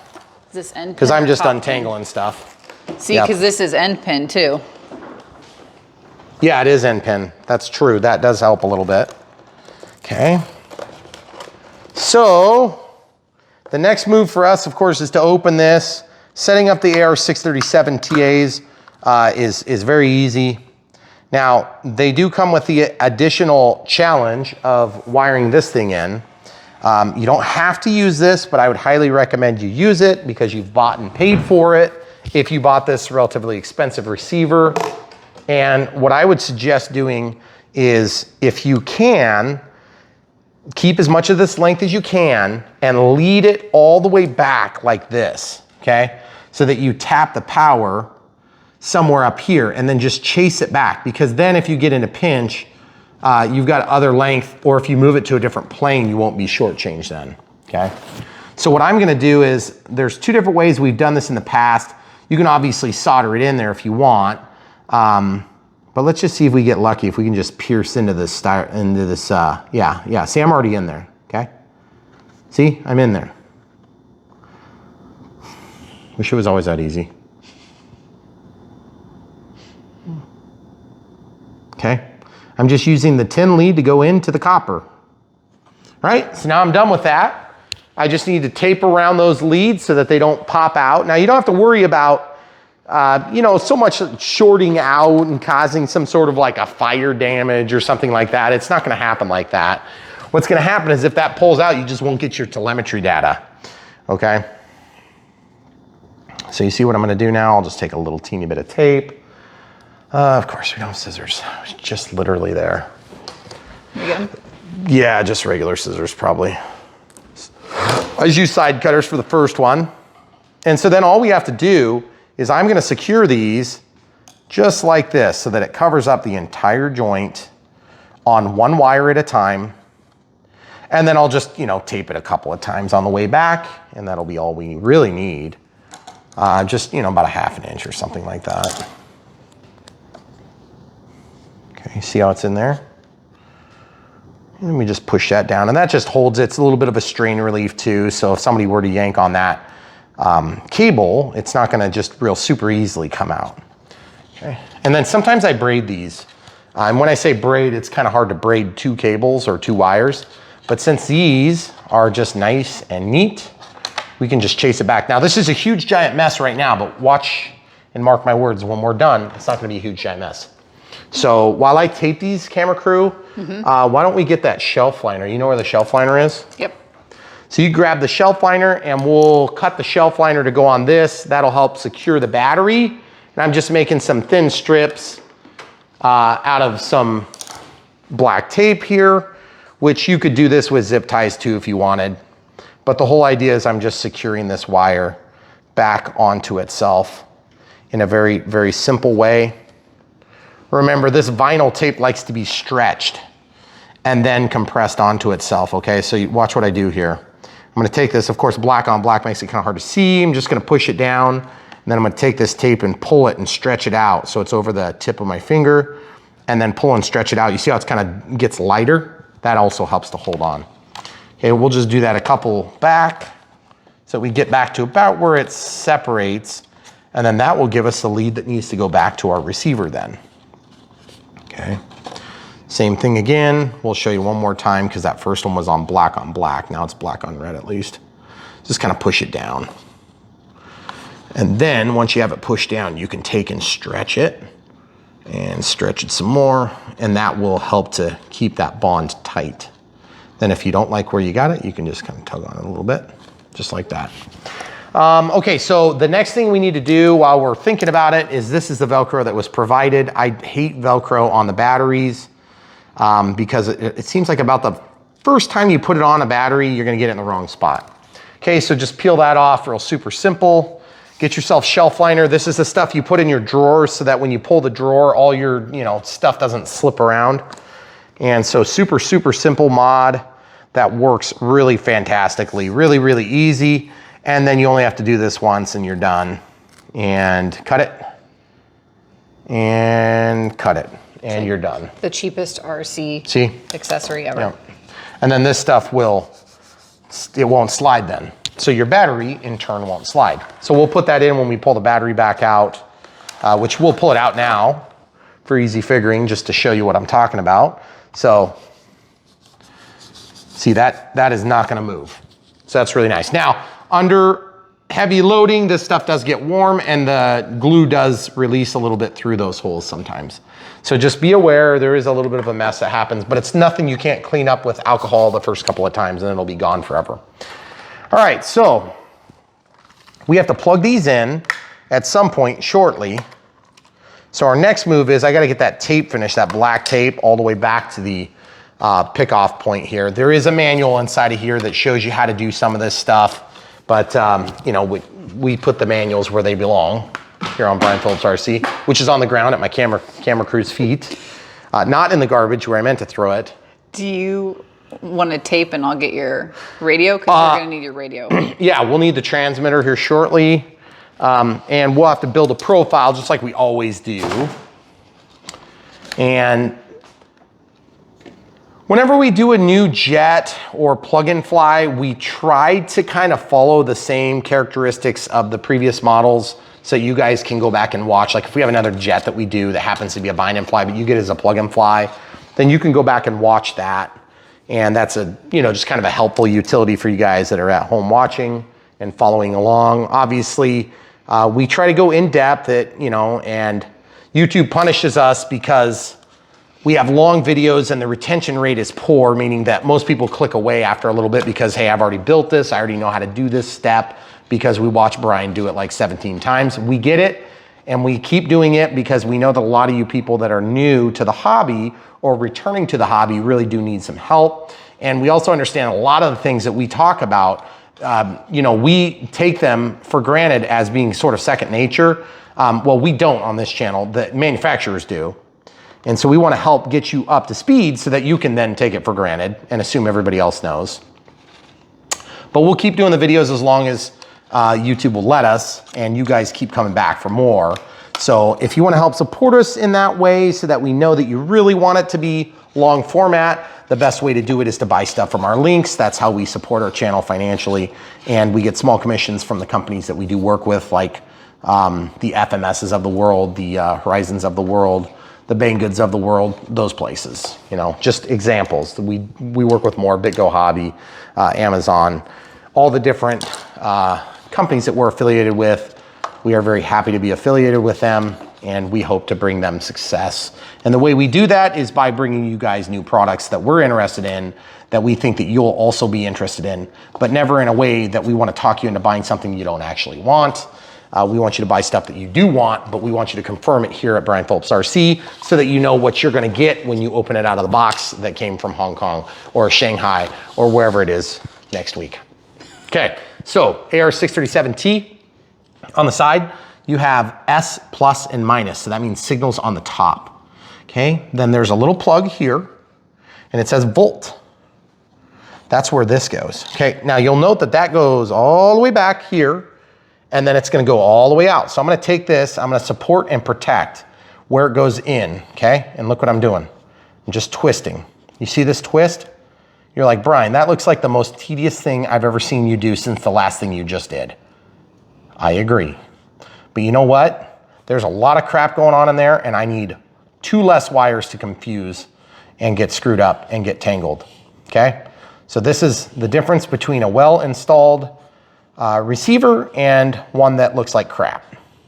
It's not like a million miles long. No, it's short. See, I didn't tie it all the way back. I just tied it. I'm just doing this until I get back to the split off point. Now, what this is going to do is this is going to give us pack telemetry, which is by far and away the most important thing you need on telemetry. They give us so much crap that we don't need that means nothing to us. Now they need it, and so they're like, hey, look what we got you. We got you G-forces. And I'm like, who gives a crap about G-forces? I need to know how much battery I have left. Oh, well, that's a special feature. No, it's not. This is expensive, and it's good. But it does give you this. Now, if you got a 631, you wouldn't get this. I think you should get it. So anyway, that's my thoughts. Especially on a jet. And yes, by the way, if you haven't figured it out, we are advocates for the RC hobby. We understand this stuff is expensive, even though we work with a lot of these companies. We get them sent for review. We get that, guys. We know that. We have been in the exact same boat you are, which is spending thousands of dollars that your wife probably doesn't know about. And you're on the verge of being out on your own, living in the backyard. We know exactly what's going on. So we have a nice backyard. We have a nice backyard. Yeah, that's right. I have friends that have warned me that I might need to build them a building back there so they can keep warm in the winter months. You were going to the backyard. Well, that might happen. If I go to the backyard, it might be more permanent for me. Okay, so now we have to plug stuff in, and this is where it gets really messy, okay? I liked my wife's idea to put this back here. Now, the thing I don't like about that is you won't be able to see all the pretty flashing lights. So now you get to see the one thing you really need to care about, which is the bind button. Yep. There's also a bind plug and a programming plug. Now, it's gonna be a pain if we have to get in there and use the programming plug, but so be it. That's just the way it is. You could also put this here, you know, because the way that goes in and the way that you know, but then you're gonna have a hard time getting all those leads out. Yeah. And plus then you've got this lip that means that the canopy goes down quite a bit. Are you going to be okay with your antenna coming out forward? I don't care. Okay. I'm gonna go back probably. Oh, okay.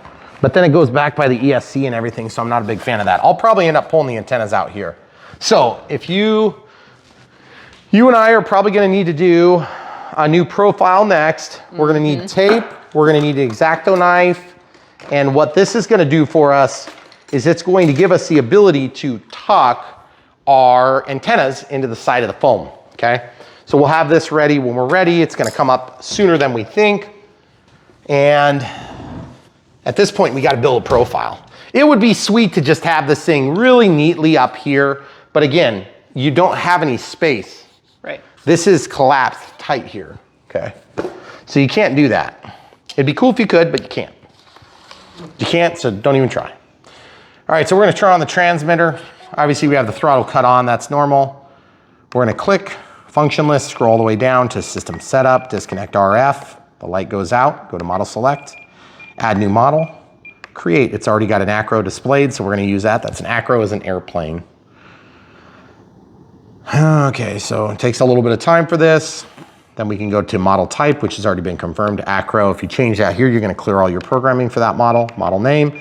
This is model number 776 : space, and then we will type in the name, which is a 70mm Yak 130 V2. Okay, so we have the Yak 130 70mm. Aircraft type, normal. You wanna put it to 1 aileron, 1 flap, and the tail is definitely normal. And then we'll change the aircraft to jet like that. F mode setup, we do need an F mode, a flight mode. So I think we need that here because we have retracts. So retracts, flaps, flaps. This is gonna be for safe AS3X and so on and so forth. So we'll set that. Switch D, okay? We'll walk out of there. Spoken flight mode. This is where we would set up AS3X, then off, then safe or something like that. So we'll do that real quick. This is where you type in AS3X. AS3X. Whoops, I went the wrong way. And I'm using the legacy keyboard. I already know that you can use a different keyboard. I actually turned it off. I don't like it as much. I find this to be faster. Some of you guys probably disagree. Some of you disagree adamantly. I like it better. So that's what I'm gonna use. AS3X is up here. Then I wanna change the name, so I gotta scroll all the way down, so we'll pause while we're scrolling. Okay, so now we're looking for AS3X. AS3X mode. Okay. Now you don't have to set up the spoken stuff. Then flight mode 2, so this one's gonna be off. So we'll scroll in OFF. And you don't have to set this to off. You could do AS3X and some other. Double back clears it. Well, it's actually double cancel clears it. So now instead of F mode, we'll scroll all the way down again. Okay, so it says off. Off. Good. And then flight mode 3. And remember, this is just a name. I could say Sam. It doesn't have to say safe. It doesn't have to say, you can make it say whatever you want, but I'm gonna make it say the correct terminology in this case. And then I'm gonna make it actually say it by scrolling all the way down again. Getting close. There's safe. Safe mode. Off. AS3X mode. Okay. All right, then channel assign. I don't know if we're gonna mess with that yet, but except for auxiliary 2 is on B. I think we're okay now. So we'll just go with this for now. Then we have our profile. Let's set up throttle cut. Throttle cut is set to switch H. Then I'm gonna look down here. It's currently on and it's stopping the throttle from working, which is what we want. Now it's off and it is working. As you can see, it's tied here on the monitor, okay? So we're done on that. Timer is probably somewhat irrelevant, but let's go ahead and set it to like 4 minutes and 1 out is on. Next, okay, 1 minute is nothing. 20 seconds is nothing. 10 seconds will be voice. Expiration, tone and vibrate, and then a tone every minute thereafter. Okay, so they start the throttle, it counts down, hit back or clear, and it cancels it, puts it back. Okay, throttle cuts on. Dual rates and expo. Setting it to switch F. We'll do like 5, then we'll do like 10, then we'll do like 20, with having lowered the rates to like 90, okay? Now, why do you do that? Just because it's a good starting point in my experience when you have AS3X. If you don't have AS3X or safe, you may need to actually turn that up quite a bit more if you're just using a generic receiver. But it gives me basically a place to go up from and a place to go down from. And what I'm gonna do is I'll take off in this middle setting. If I need less, I've got it. If I need more, I've got it. Then when I land, I set that to the new middle and then half it and double it. Okay, does that make sense? And we do that for all three primary control surfaces: pitch, roll, and yaw. In this case, we're on yaw for rudder. And it's just like safe. So safe is gonna control the pitch, roll, and yaw. Well, actually the pitch and the roll only on safe select here in this case. Okay. All right, so we're good. So we have all the settings set with the exception of, reversing channels, which we'll have to do. Then we'll have to go into forward programming and activate safe select and AS3X as well. So we can lay this down off to the side. And actually what we'll do is we'll go over to monitor mode so we know what to plug in. So throttle's on channel 1.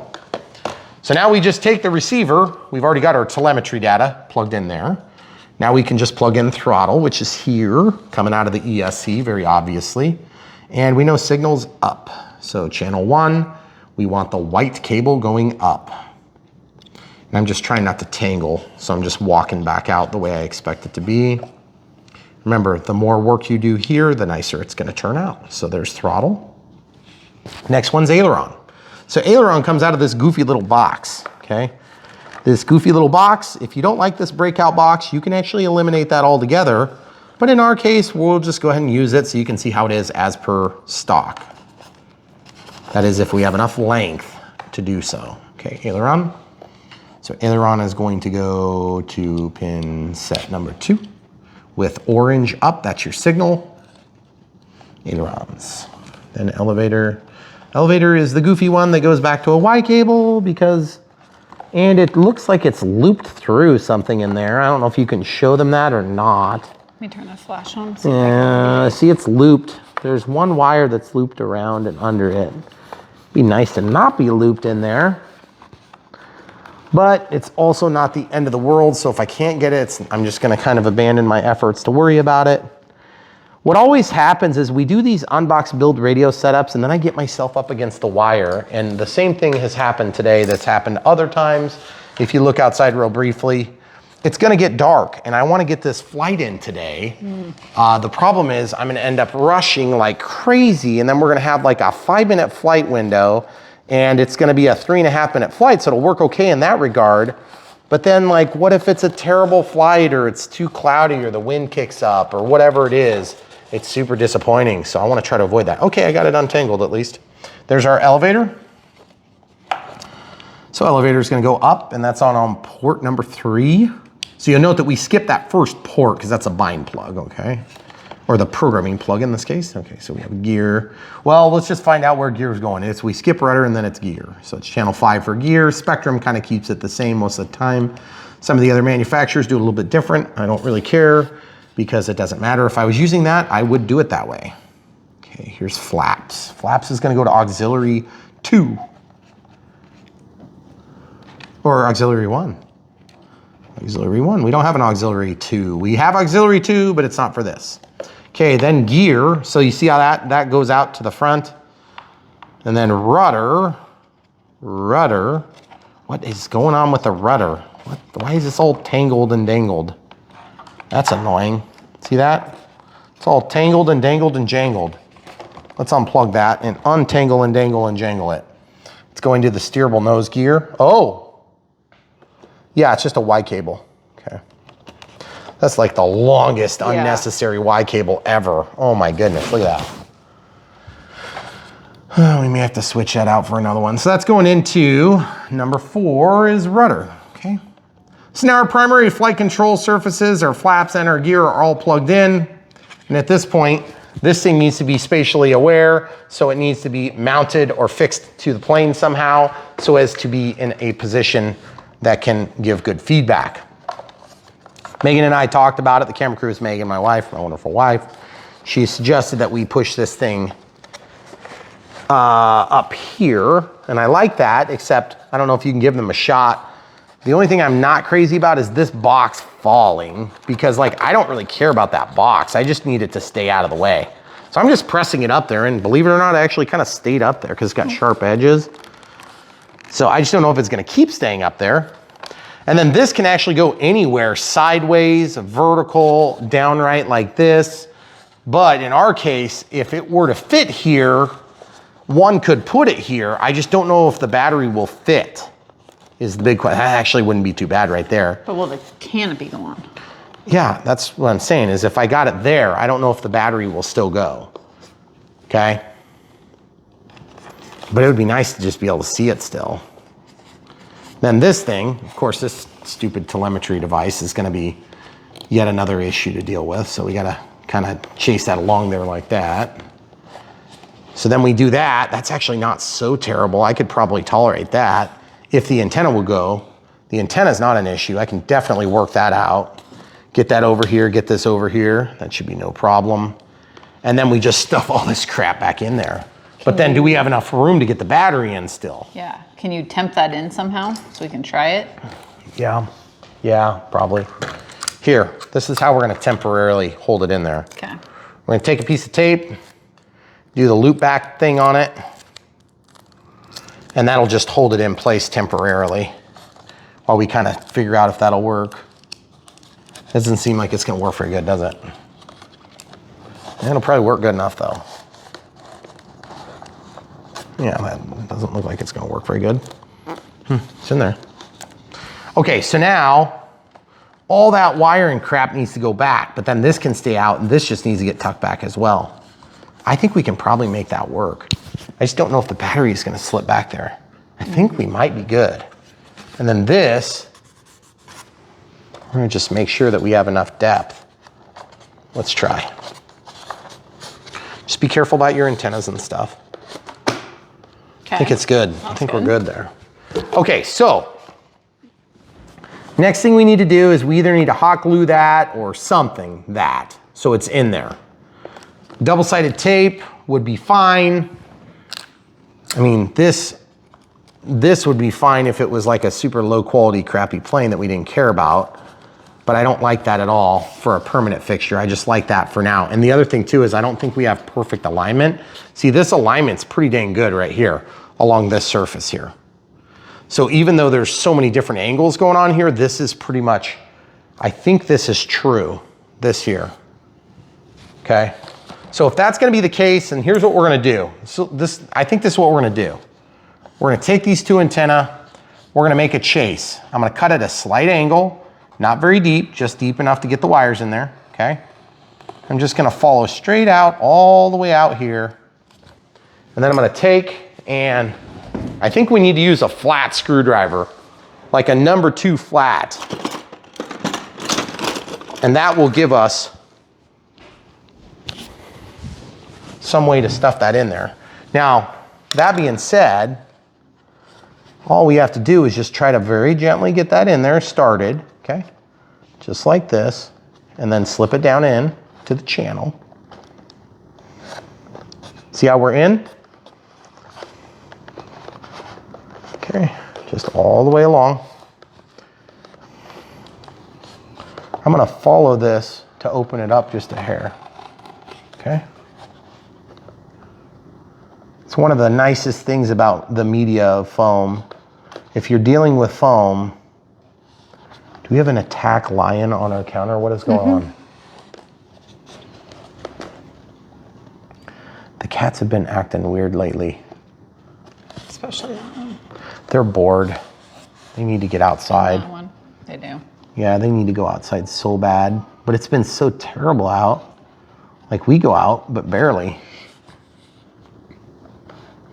Our snow is up to the bottom step on our back deck, so when they go out, they're like buried in the snow. So they're not a fan. Yeah, they don't like getting wet. And it's cold. Yeah. I don't blame them. Okay, so you can kind of see what I'm trying to accomplish here, and it definitely works. It just takes a second sometimes to get them to drop in there. Okay, so now I'm getting it in there finally. See? But you don't want to damage this. I'm just pushing against foam, so it's not going to damage the cable. It's just going to damage my ego if it doesn't go in. Can you see? Mm-hmm. Okay, good. If you need to turn the flash on for that, you certainly can. Okay. But you see what I'm doing? Then once you get that all done, then your antenna will be protected. Your battery's not going to hit it ever when you go to put that in there. And then this will give your receiver spatial awareness, which is really nice. Plus you're going to have good protection on that. Until you break your nose off, then your antennas will rip. I'm just kidding, guys. That won't happen. You won't crash your plane ever. That'll never, ever, ever happen. Okay, then this ideally would go at 90 degrees of the other antenna. So in our case, you could go vertical because we have enough headroom for that. So you could go like that. And then that would be right there. And then you would just have to, I mean, you can actually go in the same channel actually, which might not be a terrible option. If I can get it to go in, I think that's what we'll probably do. And we'll just run. You don't want to kink this stuff, it's a coax cable. So if you kink it, you'll probably destroy it inside. Okay.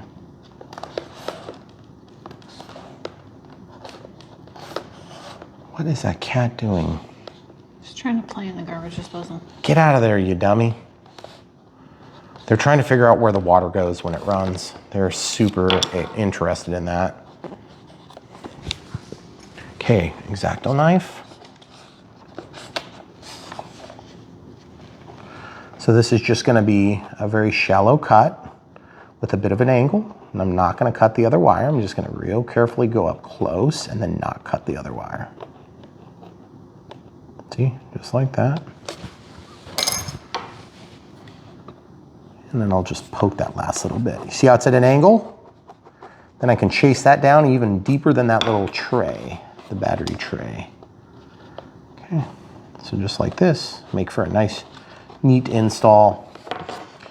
And then this, of course, I'll have to pull some of the slack back through, which is fine. I'm going to do this carefully so I don't kink the wire like I was telling you not to do. Okay. And I should be able to, I'll probably just pull up some. Now that part that's out and exposed is 28 millimeters long, and that's a function of the actual technology for the radio system. Did you see the cat? Show them the cat. What is she doing? She's in the sink now. Mm-hmm. What a dummy. Get out of the sink. Okay, so now I'm gonna take the tape. I'm gonna hold this down because I don't wanna fight it anymore because it's in place and I'm fine with it. And then I'm gonna tape right here as well. Just super, super simple stuff. And once that's taped over, oh, it looks like it didn't quite go far enough, so I'm gonna go just a little bit further. There's nothing magical about this tape, guys. It's not like it's a really strong thing. It's just literally holding it in that seam, okay? And then now I just have to figure out where I can put my excess cable for that second one that had to divert down vertical. Okay, 90 degrees off from one another. Does that make sense to you, camera crew? Mm-hmm. Okay. Okay, so you see now I have a path and I can make a channel for the cable to fall into. Okay. Once I have the channel, then I can actually tuck the cable into the channel.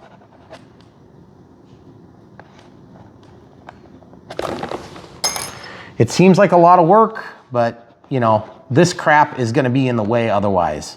When you're putting your battery in, every single time you go to put your battery in, you're gonna be like, thank goodness I followed Brian's recommendation, because it's gonna save you so much stress and frustration when you're loading your battery at the flying field or wherever it is. And in the grand scheme of things, it's like not that big 10 a deal. minutes. Yeah, I mean, it takes longer because we film everything, and then of course I have to talk about it a million different ways since Tuesday. Okay, so you see that? Now it's all tucked into the wall, and you'll never know any better, except except that we filmed it and put it on the internet.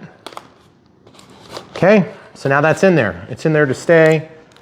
And I've done all this taping and everything, and now at some point I gotta secure this to the side of the wall.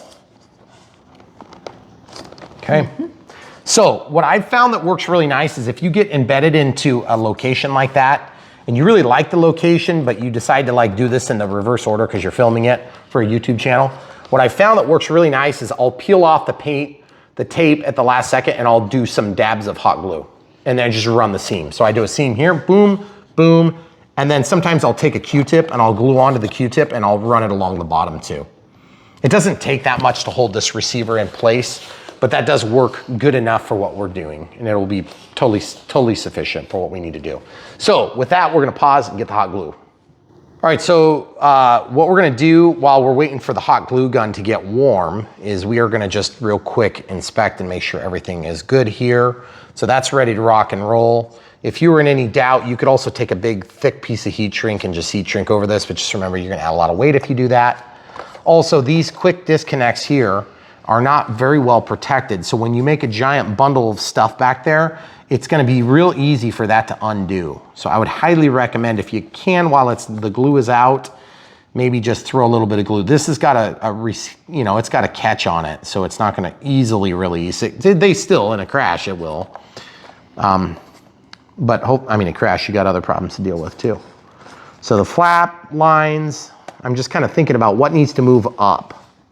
This is the gear wire, so that's gonna be a pain. We'll want this to go back, and then what we'll do is we'll take and probably kind of a similar configuration where we'll make a straight line and just chase that back. If we can get both of them together, it would be ideal. So what I'll probably do is I'll take these together. I'm not sure if I'll just tape those together like this or what. But then when you're going to put your battery in every single time, you don't have to fight it.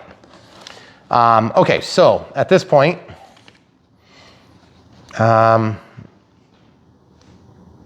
nope, still not warm enough. And this is just a run-of-the-mill hot glue gun, nothing real fancy or special. So you wanna show them so they can see like what I'm doing on this receiver. I'm peeling the tape off, I assume. That's usually our objective. Okay, so I'm just gonna peel this tape off because we already have the antennas managed, which is nice.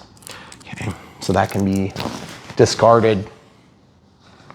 Of course, our next step is gonna be to glue that, but I just wanna, before I go ahead and get completely 100% committed to that, it'd be really nice to just one more time make sure the canopy's not gonna engage that, because that would suck. Yeah, totally fine, fits perfect. We definitely don't hit it, which is nice. And if we did at that point, we would just have to take a little bit off. So, oh, now it's warm. Okay, so once that gets warm, you can do a little bit here and a little bit here. I never remember which side it is. Lick your fingers, push it down, okay? Very easy, very simple. Then this is another quick disconnect, or yeah, it looks like that's for the rudder. Same thing, a little bit here, a little bit here. You'll be surprised how big of a difference that'll make in terms of holding force. Just a little teeny bit of glue makes a big difference. Okay, then now that we have that warmed up, we don't want it so hot that it like melts everything. But we want it warm enough that it actually activates and holds things tight, okay? So we're gonna glue so that it goes underneath. So I'm sorry, I gotta do this the way I can do it. So you have to go to the other side probably. So what I'm gonna do is I'm gonna try to rotate this and get it onto the backing label. Okay. Just a little teeny bit on the bottom. You don't need hardly any on the bottom, okay?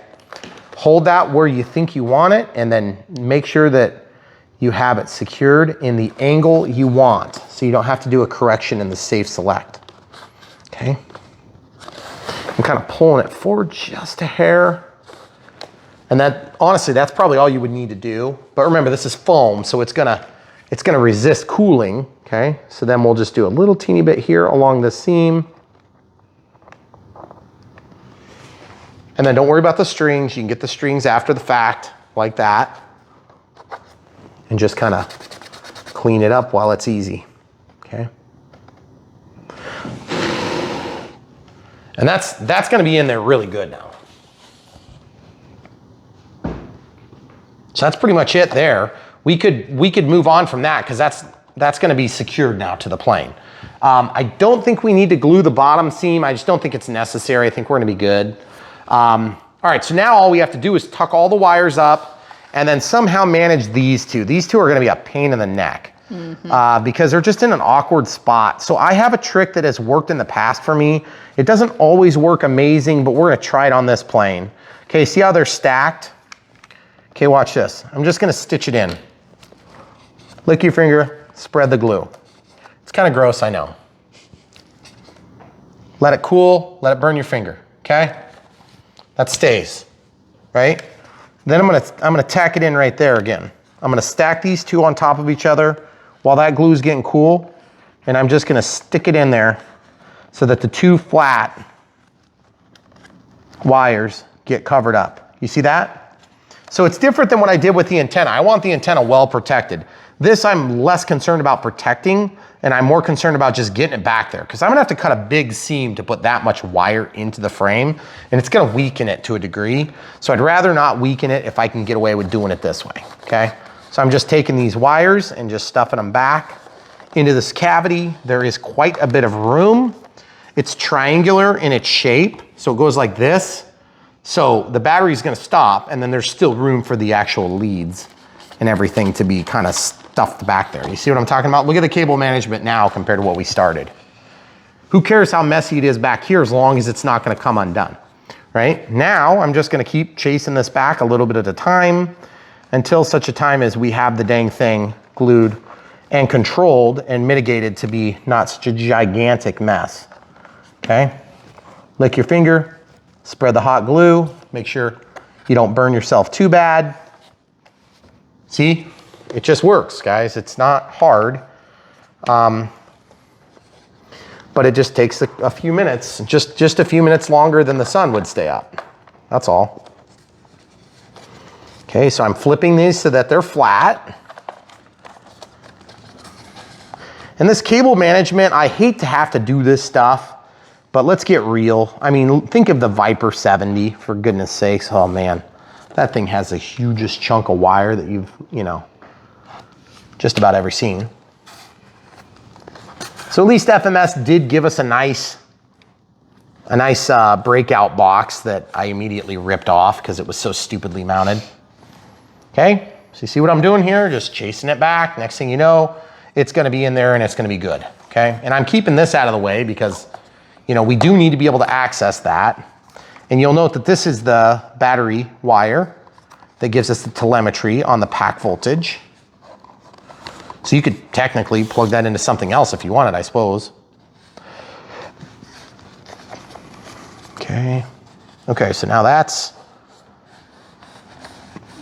okay, so a little bit more. Lick my thumb like a weirdo so I don't get burned is specifically why I do that, and it's hot still. And then I'm gonna go one more glue joint up there if I can get it. And I'm gonna have to glue onto the wires and then push it up in there. Yep, that felt good. Ooh, that's hot. Ooh, that's hot. Commitment, guys. That's what you call that. Okay, so now that we have that wire secured, we basically have all of the cables managed to the point where I think we're probably okay. I don't know for certain yet until we start stuffing the battery in, but I think we've got that managed good enough to where we can go ahead and tighten and button up everything. If you're in any doubt about these wires and you want to do something more, I don't know what you're going to do because it's like you can't see what's going on back there. Right. So now on this, what I would do is I would take and just run a simple bead of hot glue, and then you can spread it with a cool tool like this. Okay? Lick your finger, spread it out. Lick your finger, lick your finger, lick your finger. Why do you lick your finger? Because it's hot. It's gonna burn you, and it will burn you. It's still hot. It hurts to do that. No pain, no gain. Okay? Unless you're going to the chiropractor. And then they say the opposite, because they're weird. What? Okay, so that's good. And if you wanted that to not be as potentially compromising, you put a big piece of packing tape so that every time you slide your battery in. But as you can see, everything is nice and compact and tight and tidy, and this thing is securely mounted. It has become part of the plane. We should have no problems with this. This is all protected. So look how much better that is than when we started. Now I'm assuming that yours is gonna look just as good because you're gonna copy along, but I never know what you guys are gonna actually do. My guess is somebody will come up with some great plan that I didn't do, and that's fine. Leave it in the comments below, but don't forget to buy the plane from our links, and that will help support us in the future. So, all right, battery, remember, Velcro? This Velcro becomes a fixture of the plane now. Okay, so we can just plop that in there right where you think it should go, which is on top of the other Velcro. Then we're gonna take this battery and we're gonna slip it all the way back. Just gonna get it really, really deep, good penetration, and just push it as far as you can possibly ram it in there. And you'll note that we have a small problem now, and that is that the receiver is a little lower than I probably expected. And now we're bumping into the side here, okay? So what I'm gonna have to do is, first of all, I'm gonna have to probably take advantage of pulling this wire, the telemetry wire, up to the top, because that's just the way the cookie crumbled. I knew there was a possibility that would happen. I'm not thrilled about it, but it is what it is. And then I'm just gonna do that hot glue trick that we showed you earlier. I'm gonna use a cool tool. Not cool like Brian Phillips is a cool guy, like cool as in cold. What? Oh, sorry, I wasn't supposed to laugh. So I'm gonna let that sit for just a second because that's gonna be really hot. And I'm just gonna walk it until it pops off. See? Lick your finger, make sure it's cooled. It is cooled. So now, hopefully that'll buy us a little bit more real estate there. Oh, you know what it is? The extra thickness of the Velcro too. Okay, so I should still be able to get it in there. And worst case scenario, what I'm gonna have to do is I'll have to carve to make a pocket or just kind of ram it in there. Oh yeah. See, look at that. It's pretty tight. It's in there. Yep. It's in there good. Okay, so now that we're in there, we don't hardly really even need anything to hold it. Like I don't even need a strap. See guys? Seriously, that's how good that works. Okay, so I think we're good with hot glue for now, so we can eliminate that, and then we're basically gonna do the rest of the radio setup next. So we'll pause, get this cleaned up, and come right back. So we have everything installed. I put a piece of clear tape around here. It looks crappy, but it's gonna work nicely to just kind of keep everything tidy. When you get one of these cavities, it's just like super full of millions of things. I found it's nice to just have as much stuff controlled as possible. Obviously that shelf liner gives us a lot of a leg up on securing the pack because it's not only shelf lined, but it's also held here tight, okay? So I pushed it all the way back, 4,000 milliamp 6S, which is larger than recommended by the manufacturer, and that's fine because we happen to have it and I'm using it that way. So we'll see if it lands super heavy or if we have trouble getting the CG to work out right. Now that we're done doing all the install, we'll know that here in just a second. So at this point, I can go ahead and turn off my transmitter. We were just in the monitor mode, so we knew which channel to hook up to what. Now, we do need to be mindful the gear could come down, so we just need to be a little bit careful to be ready for that. So I'm gonna take this lead, and I'm gonna actually run it in a loop like this, and then when I plug it in, I'll be able to quickly get my hands on it, okay? They didn't open, so we're good, okay? Then I have to press this button. I want to keep it spatially aware even though it's not set up yet. This is going to be the bind button. Got to press and hold it for a second. Okay, now it's flashing. So now I'm going to take and press and hold my bind button and then power it up.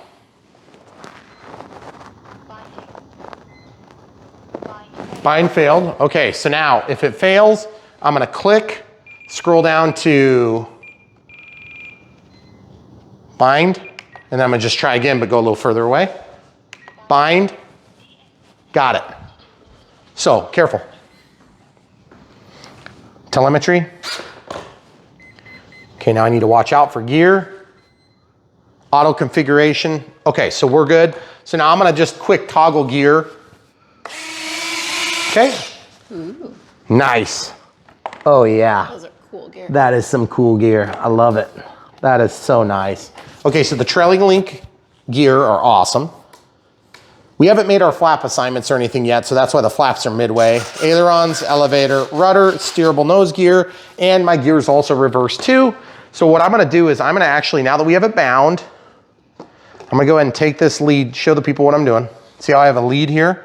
Now I'm gonna take the time and just go ahead and unplug. Then I'm just gonna flip this lead. I think what I wanna do is, it's always nice to have these things organized in such a way that when you get ready to plug it in, you don't have to fight them every time. I'd like that tangle to go somewhere else. So we're gonna let this initiate. Wait for the dance. You'll note there's no dances because we don't have AS3X turned on yet, okay? So then I can tuck this down to the side, just like that. And you'll note that we have no problems hitting the antennas. Okay, and then look how nice this goes. Watch. Good. What was that noise? That sounded terrible. Just the plug? Oh, it's the hot glue.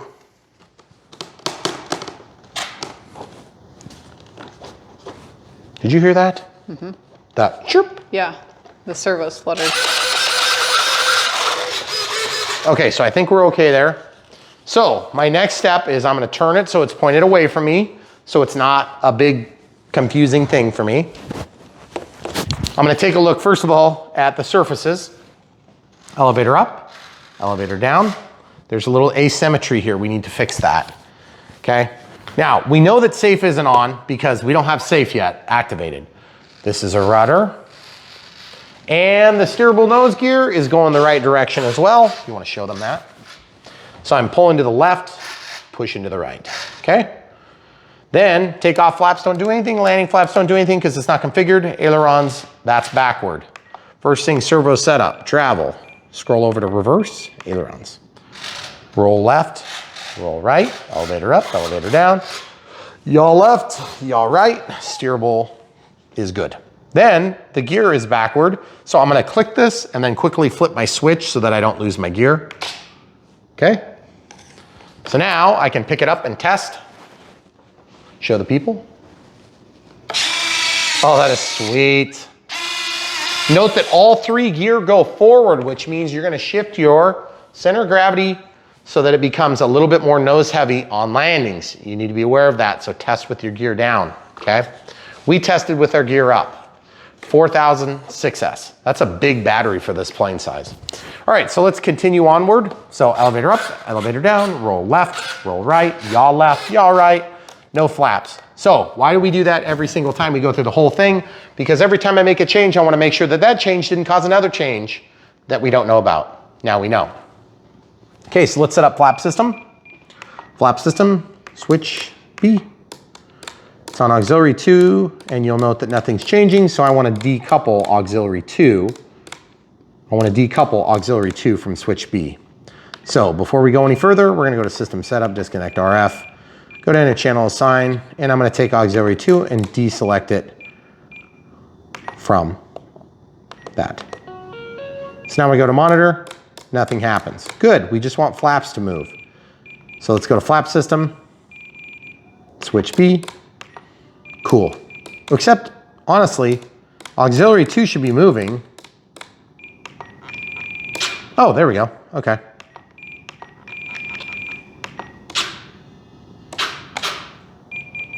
Okay, then we'll go minus.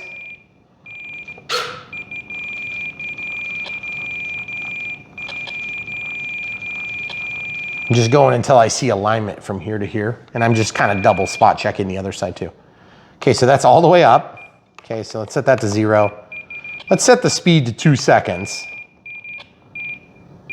And we're gonna go to elevator. Let's do like 10 and 15. Takeoff flaps, landing flaps. Okay, now you'll note that they're not all the way back. Why? Because the servo setup, you can actually expand that. Oops, why am I using auxiliary 2? That's not the one I want. I want flaps. Look, all the way up. See how they're going? Mm-hmm. See, they're all the way flush now. Okay? So now that they're flush, we're like 132. Let's just make it 130 so it's easy figuring. And then all the way down. We hear a little bit of binding. So we'll go back to like 95. That's a huge amount of deployment. So now I want to go back to flap system. Flap system. See how I'm changing this back up? See how they're going up? So I'll do like, there's flight, takeoff flaps, landing flaps. Those things are huge. That's crazy. Okay? You know what? I might want just a little bit more down. Okay, so there's takeoff. Takeoff, landing. Yes.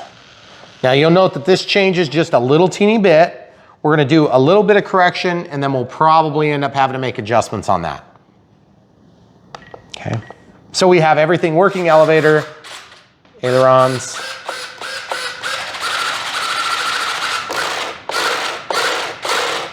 Okay, yaw left, yaw right, takeoff flaps, landing flaps. Mix is going the correct direction as far as we can tell. All right, so now the next thing we're gonna do is we're gonna go to flap system, we're gonna go to forward programming, and we're gonna go to gyro settings, and we're gonna do first time setup. Make sure that the model has been configured with wing type and all the reverses and all that crap, which we have, and we've guaranteed it's all correct by testing it and then testing it again a few 4 times. Any wing type changes are gonna require a first time setup. Okay, set the model level, continue. Set the model on its nose, and then click continue. This basically just tells it what position the AR637 in this case is positioned. Okay, so it's told us where it thinks it is. So let's look at it together and see if that's correct. Does that look about right to you? Mm-hmm. Because if this is the plane, it's stuck on the side, and we press the bind button here, okay? So that's position 4 or orientation 4, so continue. So we're gonna apply. We never set a gain channel. You hear the beeping? That means that the ESC is rebooting. Okay, so we're gonna go back into forward programming right now. Go to gyro settings. Ooh, 1 dance. 1 dance, not 2, but 1. Gyro settings, AS3X settings. Gain sensitivity 1 times, that's fine. AS3X gains. Okay, there's our default gains. We'll go back, F mode set up. Flight mode is gonna be set to this switch. Okay, so we're clicking that. So it says D. AS3X mode off. AS3X mode. Auxiliary mode. Okay, now we just need to make this work with what this is saying. Okay, so AS3X is active. Off. Safe mode. Off. AS3X mode. Okay, hit back. Off. Safe mode. Fixed adjustable gain. It's adjustable. What's it adjustable to? This.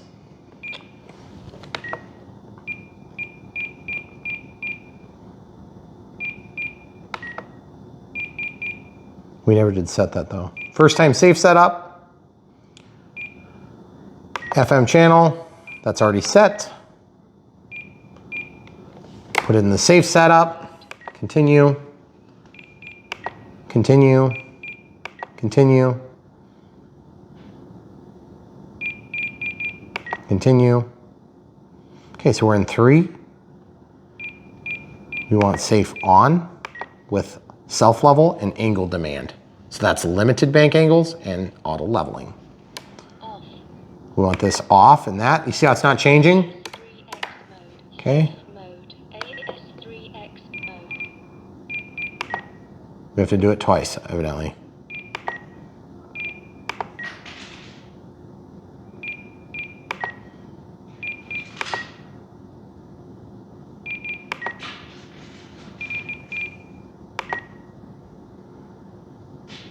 Off. Safe mode. See how it's not changing? We'll just go next. Apply. Wait for the dance.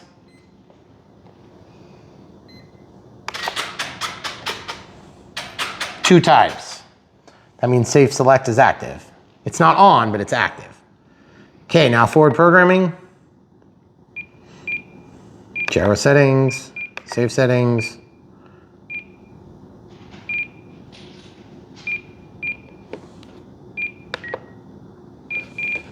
F mode system. F mode 191. Wow. Well, that's interesting. How about we do it like this? Okay. So it's obviously not working. We've run into this before. And you want to know what's going on? What? Watch this. Let's go to monitor. There's no change in state. See a change? Oh. We have to make an assignment. System setup, disconnect RF, channel assign. That switch isn't assigned to Yep. anything. So aux2 is flaps, or excuse me, aux1 is flaps. aux2 is going to be D. Oh. Okay. Now, watch this. It might already be correct, but let's go in here and check. Oops, sorry. Ah, dang it. Sorry, guys. Gyro settings, safe settings, flight mode setting.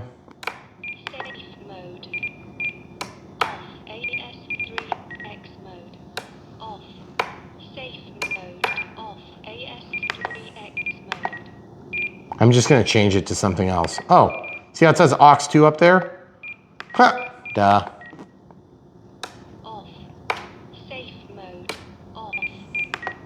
Off. There's safe. Okay. And you can turn on panic if you want, but I'm not going to waste a channel for panic. Now we can go back. We go to AS3X system. And then we can go to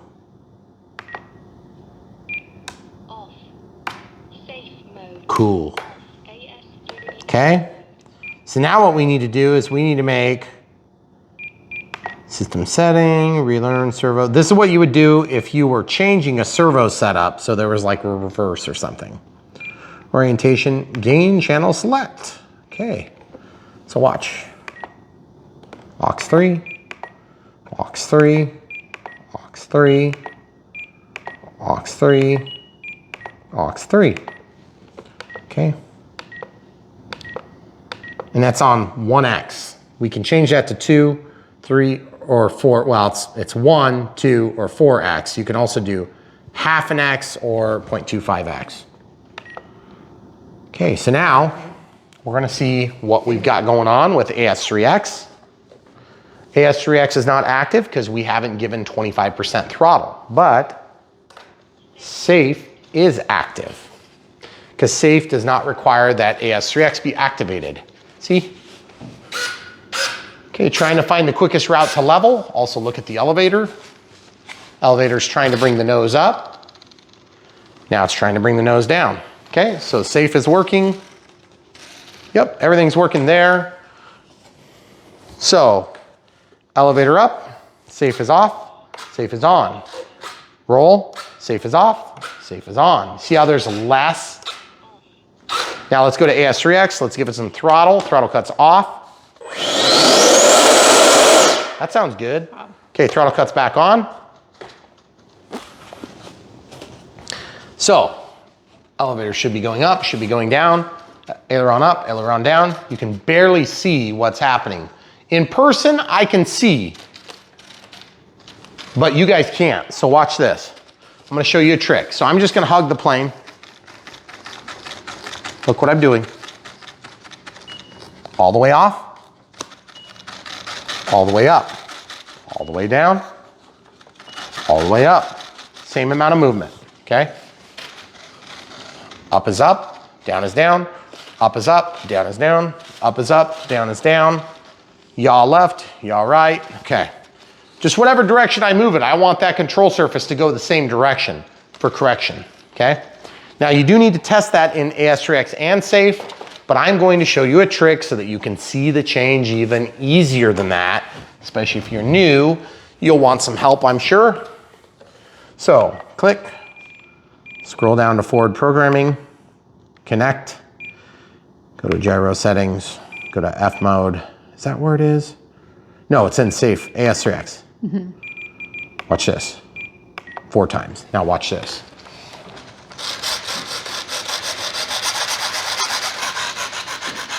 So when I move toward the camera crew, it goes toward the camera crew. When I move toward me, it goes toward me. When I go up, the elevator's gonna go up. When I move down, it's gonna go down. When I move up, it's gonna go up. When I move down, it's gonna go down. When I move up, it's gonna go up. When I move down, it's gonna go down. Obviously, they're all going the right direction. All the way up, all the way off, halfway, that's where we're gonna start. All the way up, all the way down. I guarantee you that's gonna be too much. So, I'm gonna change from 4x, now that we've confirmed it's right. See, it's weird, this is a glitchy area. You can get it to go down below 0, but you just have to get lucky and click it, okay? I'm gonna put it at 1 times. Reason I'm gonna go to 1 time is because I can have it all the way up if I want, I can have it all the way down if I want, but ideally, when I'm done, I want this knob to be approximately in the middle so that when I go to the next plane, approximately in the middle is where it's gonna be. The next plane, approximately in the middle is where it's gonna start off. Okay, so if I'm like one little area over like this, it's not a big deal. The plane's not gonna be unflyable. It's just gonna be approximately right, okay?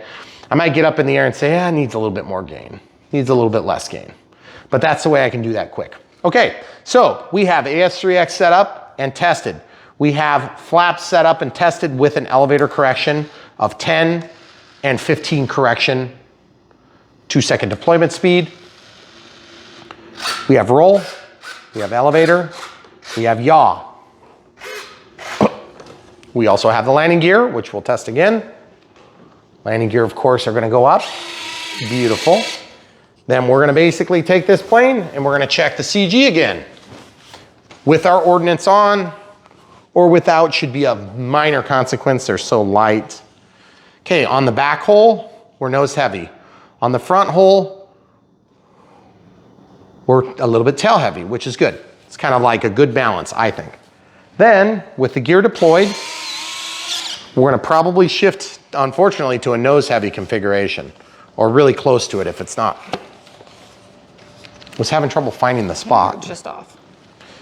Okay, so now, I would say that we're probably nose heavy there, and we're definitely nose heavy there. So we might need to try to get that battery back just a hair. It would be sweet if we could do this without adding any weight and having the bigger pack, because 4000 6S, in my opinion, is a better size than 3200 6S. See the battery? That's not going back any further. So the only thing we could move would be to move the leads and everything back as far as possible. And then also another tip that's gonna be really helpful for you guys if you're copying along at home would be to grab a marker and then mark the plane so you know where things go. Okay, I'm just gonna draw it here. I'm gonna draw an arrow. Now, this is a 32, well, this is a 4000, so 4 amp hour, 6S. Okay, and that's a 50C pack in this case. The wires actually go this way, okay? I usually do the arrow for wires, but I want the battery to push back as far as possible. Now, that being said, if this is too heavy and we can't tolerate the center of gravity where we've positioned it, then my next move is gonna be to go to a 3200 6S because I know I can push that back and get the CG back a little bit. Unfortunately though, that means that we're gonna lose a little bit of flight time and all that crap. So this thing looks pretty sweet. I can't wait. I gotta watch the gear a few times myself. I hardly got to see it. That's so sweet. So as you can see, this thing looks really nice. Obviously the ordnance comes off and that'll be something real easy to do. I'm gonna go ahead and leave the ordnance on because there's just not that much of it. But it does look really good. I'm super excited to see this thing in the air. And then let's see what kind of power we've got. I don't think it's gonna have quite 1-to-1, but let's see. I always love it if they do. Okay, you ready? Mm-hmm.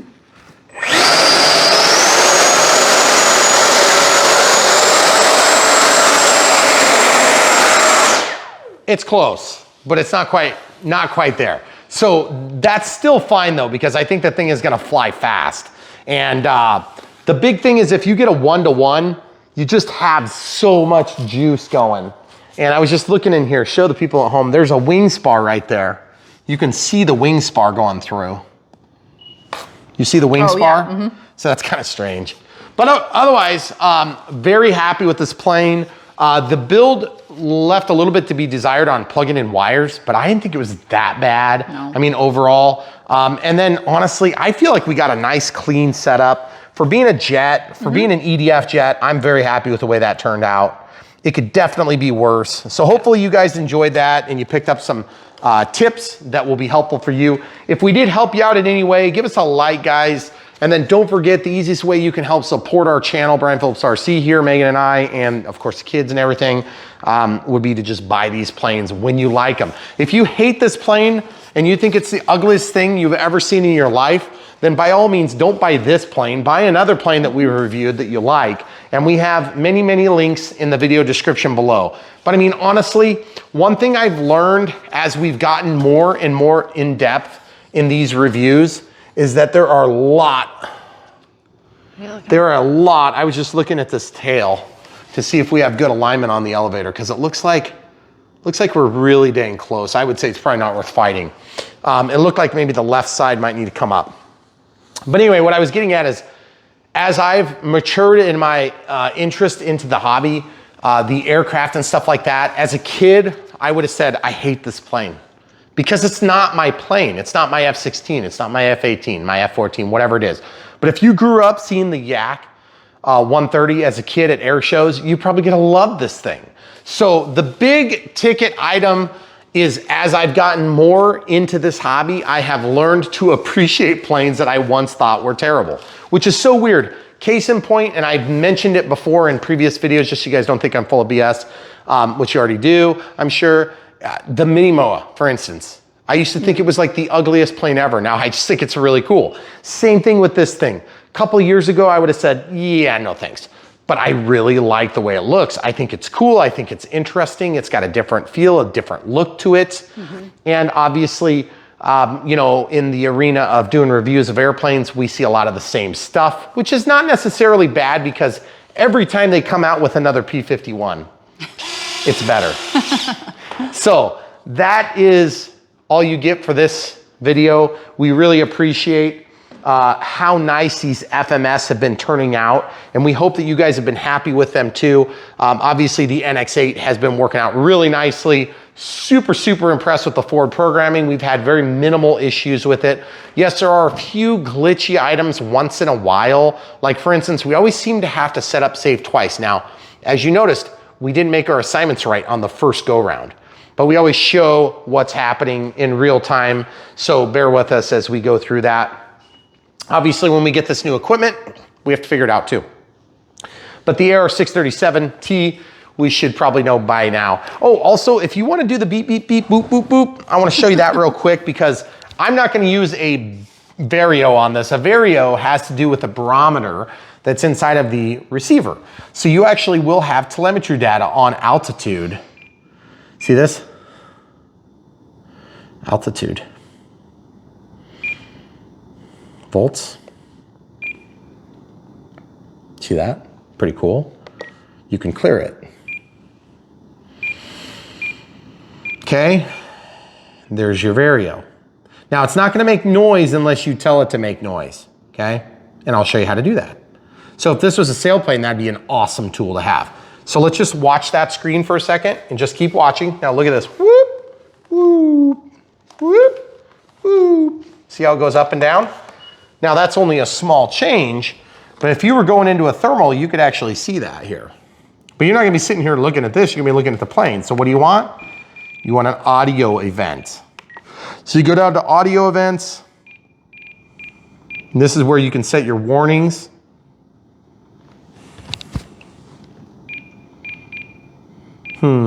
where do they hide that? Is it in telemetry warnings? Very, yeah. And I can set that to like switch C. So I want it to be on this and then off and off. Well, actually I'll put it on and then off, off. So it's gonna be on here and off here. So if you're on, I think you're going to have to make your I'll have to set the range less. Okay. And you can scroll that down to make it hypersensitive. Scroll this down to make it hypersensitive. Are you? Oh, I need to probably back it out. There it goes. Okay.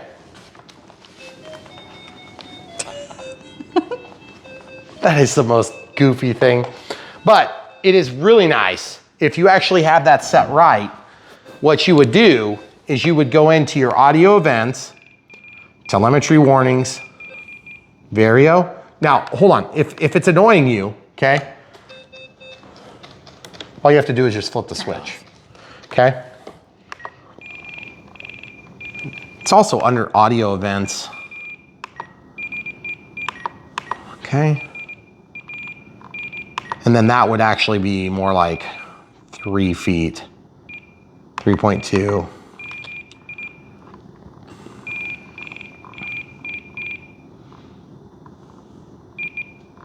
Oh, the sync level, you want a negative value? Okay. And then also another warning you might want to think about is volts. See how it says 1S? We're gonna be using 6S on this plane. And I just want to warn you that this alarm can be pretty annoying and distracting, okay? So you can do a tone or vibrate or voice, okay? Voice, status reports go all the time.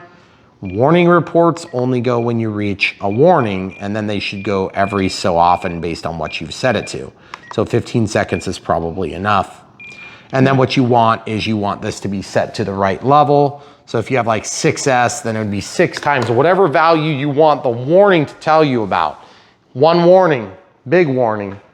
On EDFs, on takeoff, you're gonna draw the voltage way down, then when you get out of the power, it's gonna recover some. So once you trigger that alarm, I believe it keeps going. So many times you end up with an alarm the whole time. So we get our little calculator out. Well, that's really high quality. Then you go 3.3 volts times 6 would be 19.8. So when I do this, it's gonna think it's a different cell count. That's your max volts. 60. I want a warning. I want a warning for 60 volts. Min volts would be 19.8. And I want that in a voice form. And I want a warning every 15 seconds. We're gonna regret this. Also, there is another warning that you can set, and it has to do with startup. Oh, see? Low battery.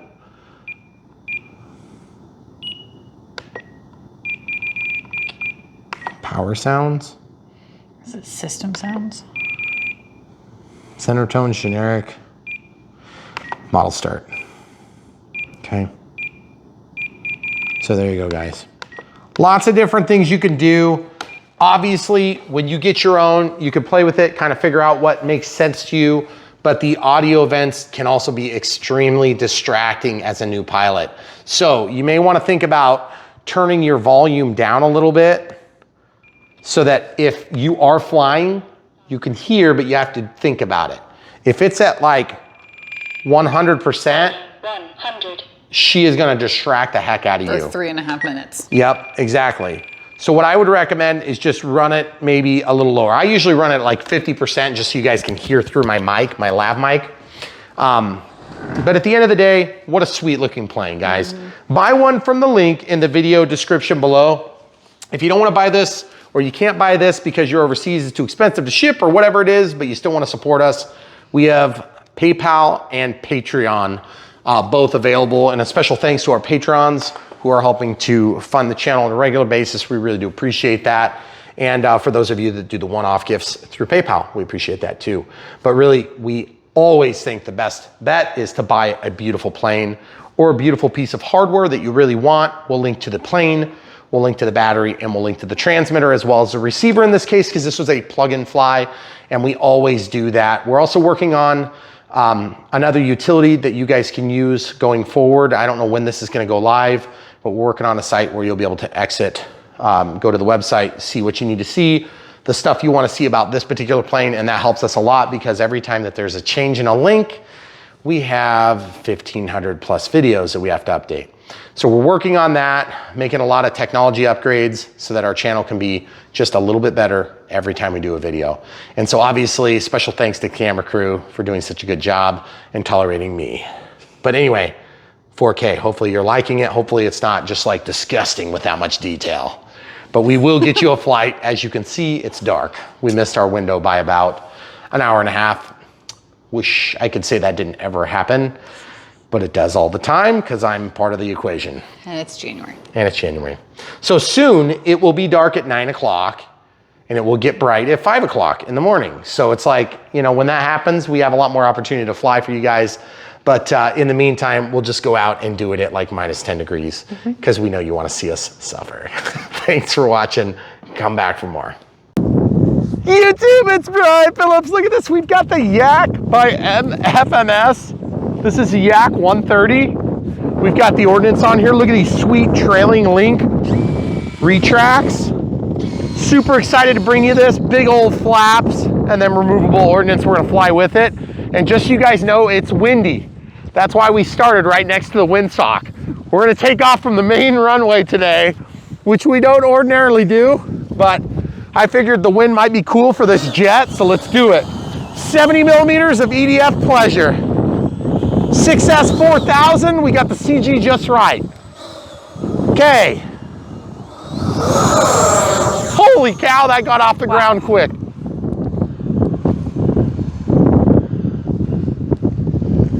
That's 70% throttle there.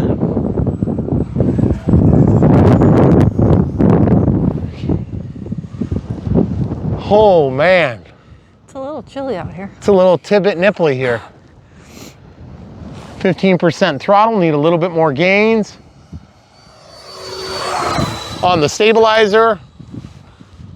Little teeny bit of roll. Oh man, that wind hurts.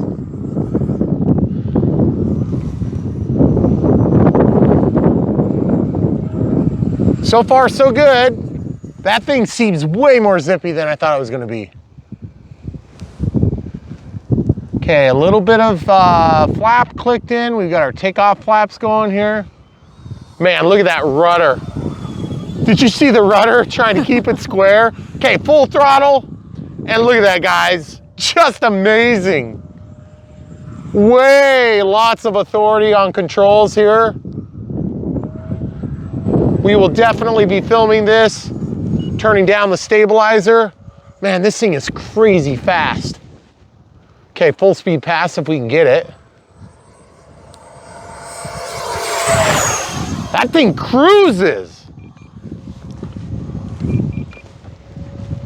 Just a couple of clicks of trim on the ailerons. Man. Okay, full landing flaps. We're gonna really see if this works here. Man, look at the AS3X just fighting. Look at that, guys. Man, that is crazy. Okay, out of the flaps, into the full throttle. Oh man, it hurts to film right now. So we are going to be going ahead and landing this creature. I don't even care what the battery is. Loving the 6S in this thing though. Okay, takeoff flaps coming, gear coming. No safe, we're just an AS3X. We do have this thing set up for safe. Okay, full landing flaps here. Goodness gracious. You good? Mm-hmm.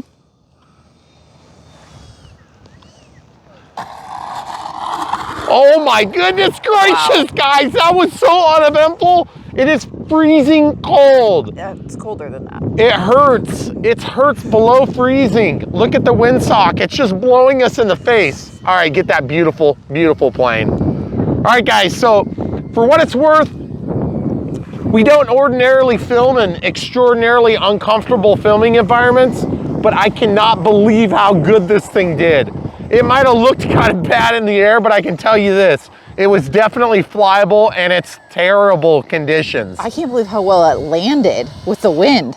I know, throttle cuts on. The thing is gonna blow off the edge like the A10. So what we're gonna do is we're gonna pick this thing up and admire its beauty right now for just a minute. And then we're gonna basically look at the menu. What do we have for voltage? 23.6, we could have gotten twice as long. Oh, goodness. So guys, stay tuned. There's another flight. This might be the second flight because that was pretty insane on the wind side of things, but beautiful Yak 130. Check the link in the video description below. Buy one for yourself. Stay tuned. AR637 installed in here. 4000 6S 50C pack. Perfect matchup. Stay tuned, guys. So much more coming. Okay, so we just ran inside. Just to give you an idea of how cold it is. That is nuts, guys. It's very cold. That is so crazy. I mean, when it gets cold like that, I can't believe this thing did as good as it did. And it needs some adjusting. If you look right here, we were on 1X and I felt like it needed less. But at the same time, when it's that windy, you really don't know. At one point when this thing was going down the runway, I saw the rudder kicking to the side. Yeah. And I swear it was out all the way. So just to keep it going straight down the runway.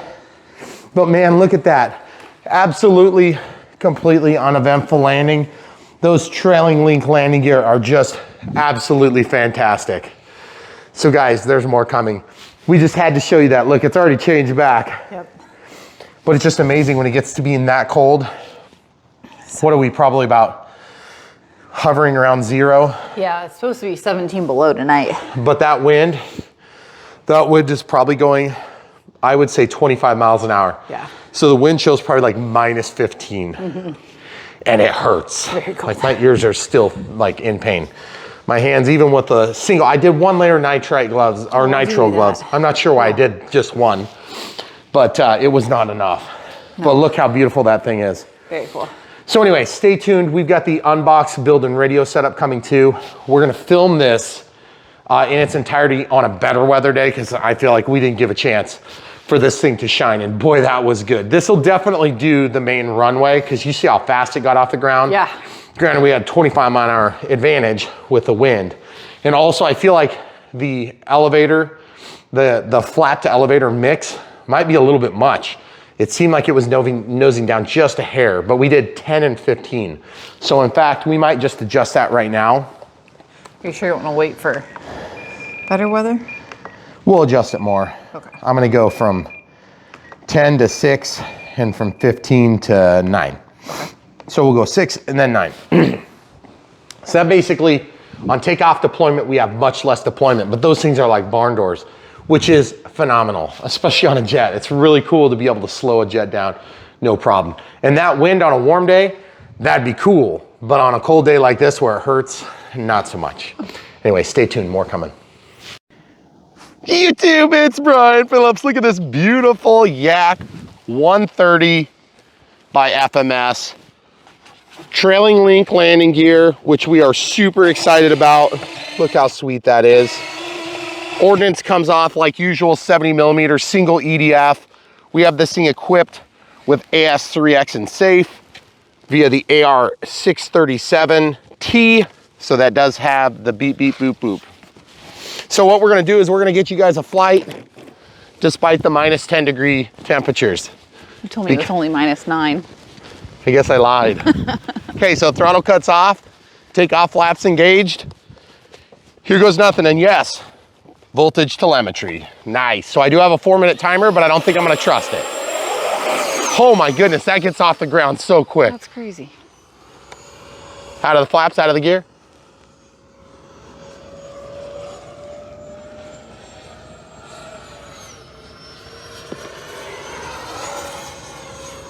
Man, that thing is like super fast. Okay, here we go. Did you hear the bird? Yeah. Did something. I'm gonna go to my higher expo mode because I feel like the elevator is just a bit touchy. Full speed pass, you good? Mm-hmm. Man, that looks sweet. I feel like I need a couple clicks of trim up on the elevator too. There's like 5 or 6. It screams.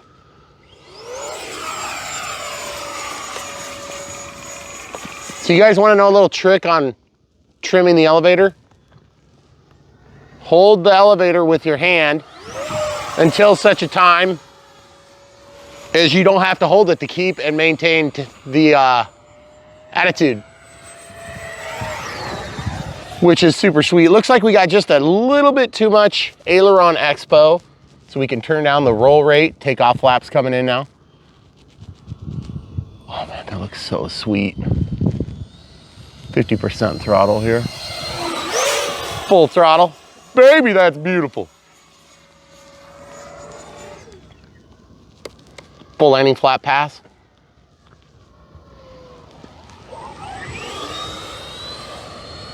That is awesome. A little bit of up elevator, or excuse me, a little bit of nose up with full throttle.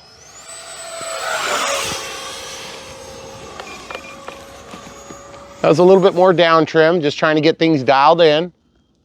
A little bit less expo, or excuse me, a little bit less. See what I'm talking about, guys? When I kicked the throttle, it picked that nose up.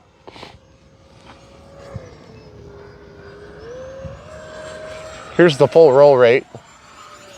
That wasn't full, that was like an 80% stick, actually. Okay, takeoff flaps. Boy, when you can just relax and enjoy the plane, it flies so good. Look how beautiful it is up against the sticks. Not that stick. Excuse me, guys. Full landing flaps. Oh man, that looks so good. Here. Mm-hmm.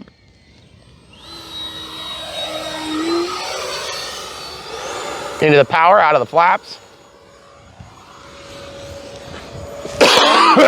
Excuse me, guys. Into the takeoff flaps there, just so I can loiter. Man, look how touchy that elevator is. I need to turn up my elevator expo quite a bit.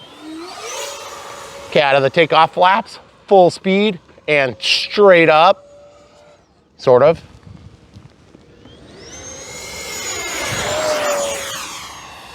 Full landing flaps, let's see how it does on the way down. Oh yes. That wingtip is gonna, that wing chatter is gonna get fixed. Let's see safe real quick. Here's safe. Limited bank angles from stock. A little bit of wind at our tail now. Full up, full down, full up. That's safe limits. She gets around just fine with safe. That's our 4-minute timer, guys. I'm in AS3X mode now, as you could hear the lady say. We definitely need to get those gains adjusted. But I think what I'm gonna do instead for now is I'm gonna land because I'm starting to lose feeling in my fingers. With my double nitrite gloves, not quite enough to contain it. Okay, we're just gonna go in here. Camera crew, you good? Mm-hmm. Okay, going out for a nice wide approach. This thing lands pretty good.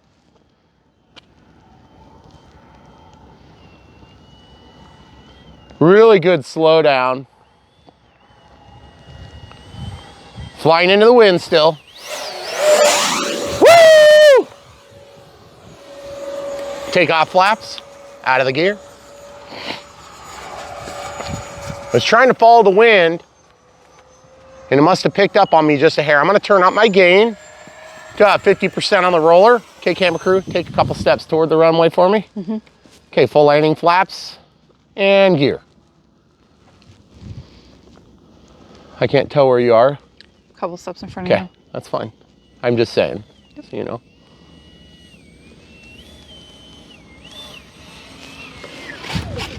Woo!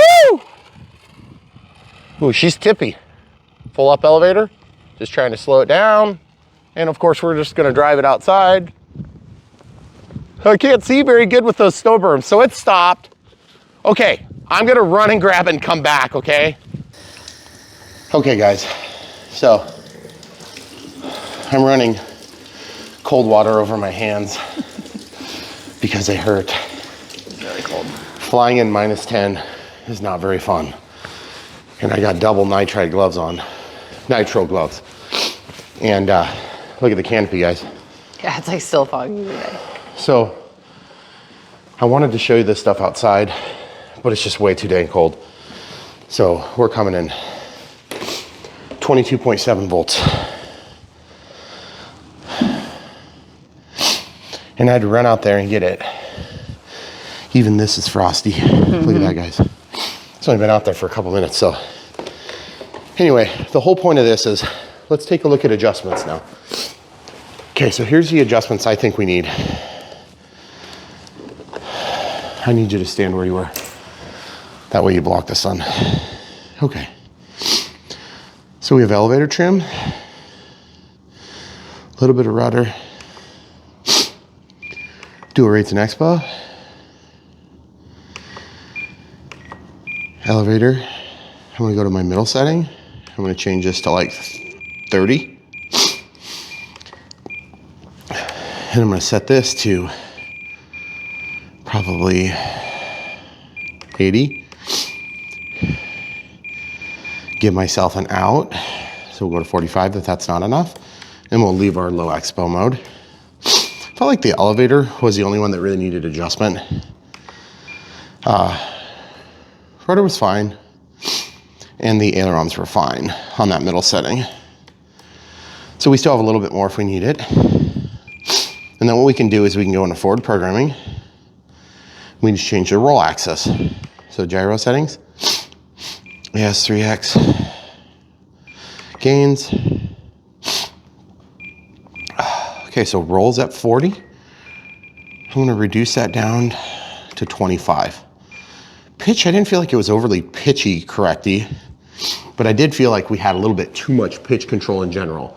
The expo should resolve that problem, but if it doesn't, then I can reduce the rates down to like 90 or 85. But what would be even better, if you want to reduce the rates on a plane, if you know you're going to commit to that anyway, you might as well take this out of the second hole out and go one more hole in, and then put your rates to 100% and see if you can get enough elevator. What that'll do for you is it's going to give you more precision in your movements. So the other thing too is, in looking at where our 4,000 milliamp battery is, we are just behind our line, but barely, okay? So we're back like maybe 3 millimeters. You could pull that forward and you could reduce your elevator authority a little bit. Not a huge amount, but you could help with that, especially if you're flying a non-stabilized plane. Then you'd want to fly this really nose heavy. But I don't know if you guys could tell, but I felt like it would have flared for me okay. I just didn't need to flare because I was going slow enough. Also, the flaps do have a tendency to reduce your ability to flare properly. So there's that. All right, camera crew, let's look at this again. Gosh, my hands hurt still. I'm gonna pull off these nitro gloves, put them aside, let my hands come back to life. Okay, so the last thing, I'm trying to get in your shadow, so just stay right there. So walk back, let that go in.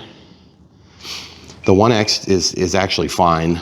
I feel like if we did half, it'd be too much of an adjustment. We'd have to bring this gain way up. Sorry about the sniffles, folks. That's just what happens when you're out in -10. Okay, then what else do we need to adjust? That's probably really all we have to adjust. I feel like the flap correction was maybe not perfect.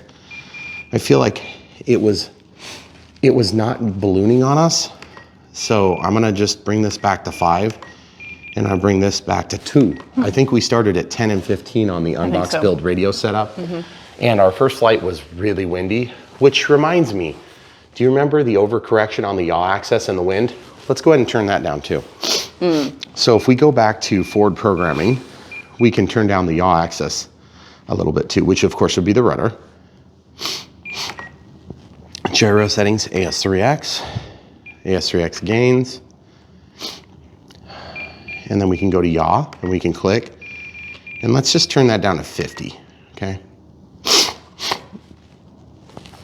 And we are just a little bit past 0. So now when we turn this up, we should get the gains where we need them, and the gains where we don't will be good. So obviously with a full 4-minute flight at -10, 22.7, 22.5, something like that, let's call it. So 22.5 is not bad. That means that we've got a little bit more to give on this plane, and I think it's gonna be a great experience. I have to discuss it with my camera crew to see if we can tolerate that one more time. But if not, guys, this Yak 130 is fantastic. Really good plane, fairly easy setup given that it is a plug and fly. Keep in mind that plug and flies do take more effort, takes a little bit more skill in the build, but that doesn't mean that they're an especially hard flying or easy flying plane. The plug and fly part just means that you have to basically follow along a video if you don't know, or struggle through it yourself. And that's why we bring this stuff to you here on Braun Phillips RC. Because when you're first starting, or if you're just getting back into the hobby, there is a lot to learn and a lot that they don't tell you. And not that they're trying to hide stuff from you, it's just like you physically can't explain that many details in a manual. It just wouldn't make sense. Yeah. So with that being said, definitely check the link in the video description below if you want to buy this. We'll link to the 4000 6S Gen 2 pack. I do recommend the Gen 2 in this plane because we do have telemetry as configured. If you were using an AR631 or AR630, then I would recommend using a Gen 1 so that you have the balance lead, and then you can plug in your voltage alarm or whatever it is whatever apparatus it is you use for low voltage warning. But very happy with this. Also, on our initial flight, I had voice alarms set for voltage. I turned that off because with EDFs on takeoff, you almost always bring the voltage down to a warning level, and then it just snaps right back because the heavy loading on takeoff. Also, the other thing you may have noticed, this thing takes off really quick. Yeah. Like 30 really feet. Quick. I mean, I couldn't believe it. I thought the other day we did it and we had like 25-mile-an-hour wind, or 20 to 25-mile-an-hour wind. It was terrible cold. And that thing got off the ground right away. I attributed that largely to the wind. This thing just gets off the ground quick, which is really good. So love it, guys. Really cool plane. Definitely a unique look for us Americans. For those of you in other parts of the world, you may have been seeing this for most of your life, flying overhead or whatever it is during air shows and things like that, but we don't see them much over here stateside. So very good plane, definitely highly recommended. NX8 was good to work with on this project. Really didn't have any problems. And obviously we're gonna try to get you one more flight so you'll have a total of 3.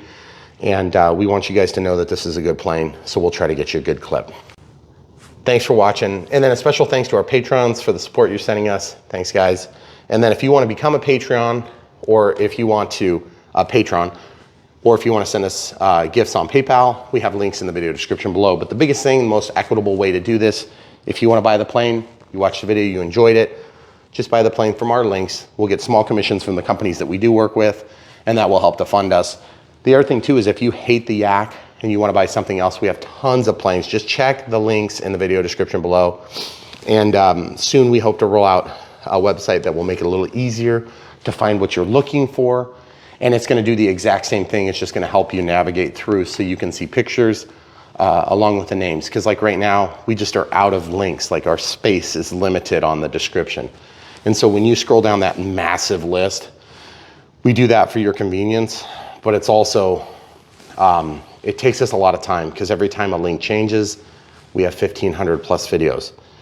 We still have videos that we haven't updated from the first or second or third or fourth or fifth time that hobby links, the Horizon Hobby links in particular, have changed a lot. And there's been a few other websites that did the same thing. And so then when we update our links, so if you are watching an old video and you see the link is broken, please let us know. A lot of you guys have done that, and it really does help us, because then the videos that are getting traction, we can update those links. So, and the links that you see are only a fraction of the videos that we have yes, done. well, only the links, the fraction of the links that we have. We have probably double to triple what you guys see. Yep. So if in question, just follow the master links to Horizon Hobby or wherever it is that you're following, and we have the links right at the very top to help you guys find that.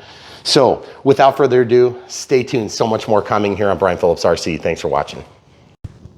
YouTube, it's Brian Phillips. Look at this. We've got the telemetry AR637T.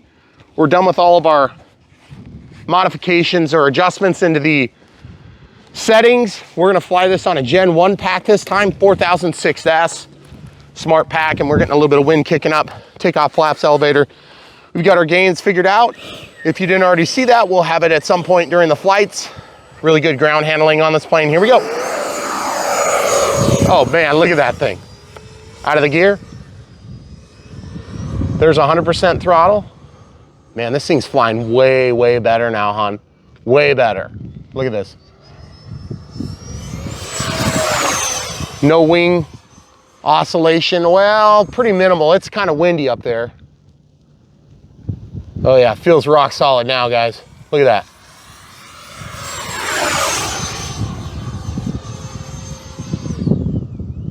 Shooting the moon. This thing has a huge rudder, by the way. If you're flying it, careful you don't get away from yourself. Man, that looks cool. Takeoff flaps. Oh shoot, I still had my takeoff flaps on. That's crazy. See, the yaw axis needs to be turned down. See that? Overcorrection. Okay, so I'm just gonna turn down the master gains just a hair. That should take care of it. Let's do another high-speed pass. Man, that thing just goes. Here we go. So cool. Takeoff flaps, into the throttle, out of the takeoff flaps. Over the eagle killing zone.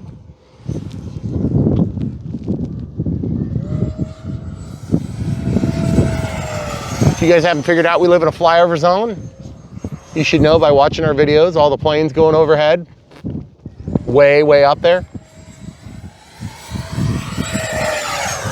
That thing cruises. Out of the throttle, a little bit of throttle just to bring the nose over. That thing looks so sweet though. Feel like we got it dialed in better. Full landing flaps. Gear down. Yep. Okay, you good, camera crew?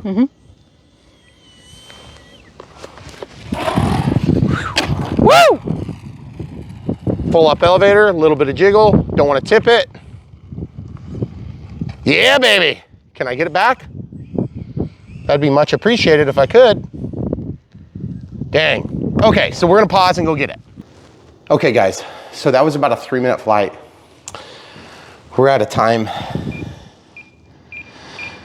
and 22.4, but this pack started lower. So I don't know if it had discharged a little bit before we started, but I would call it like in the 90s. I had plenty of power, but we're just out of time for today.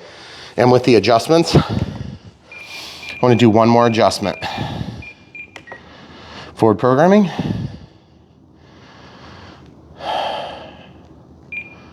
Gyro settings. That was weird, it took for a while. Took a while to load. Gains.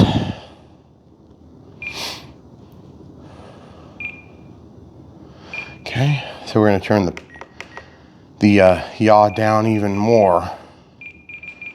Okay, and then Off. Safe mode. see how those are different? AS3X mode. Huh, interesting. I didn't realize those were different.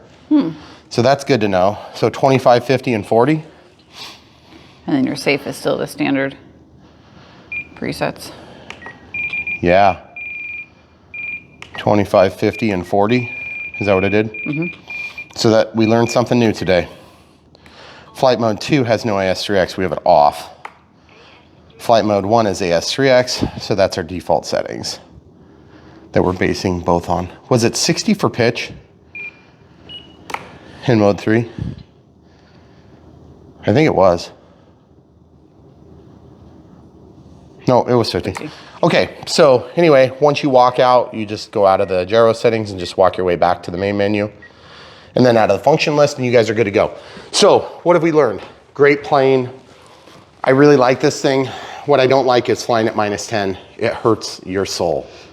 So if you guys have an opportunity to get this thing and you live in an environment where it's not -10 right now, you should get it and you should fly it for me in my honor.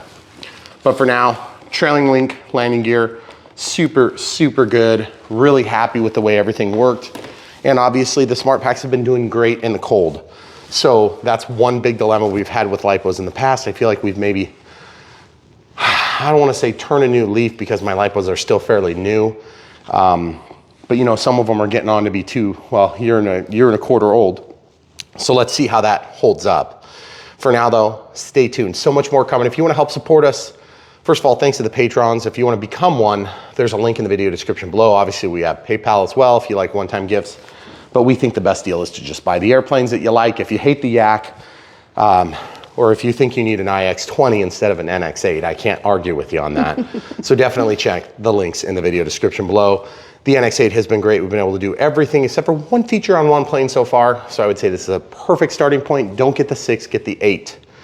The 6 is great. It does have technically that 7th channel, but it's a partial channel. It's almost like a discrete on-off middle, but it doesn't give you full independent control of that channel. And you probably won't need it anyway because you're gonna be using it for safer modes. But the point is, the money difference is minimal. Get this one. It's definitely the right move. That being said, love this plane. Come back for more. So much on the way. Thanks for watching.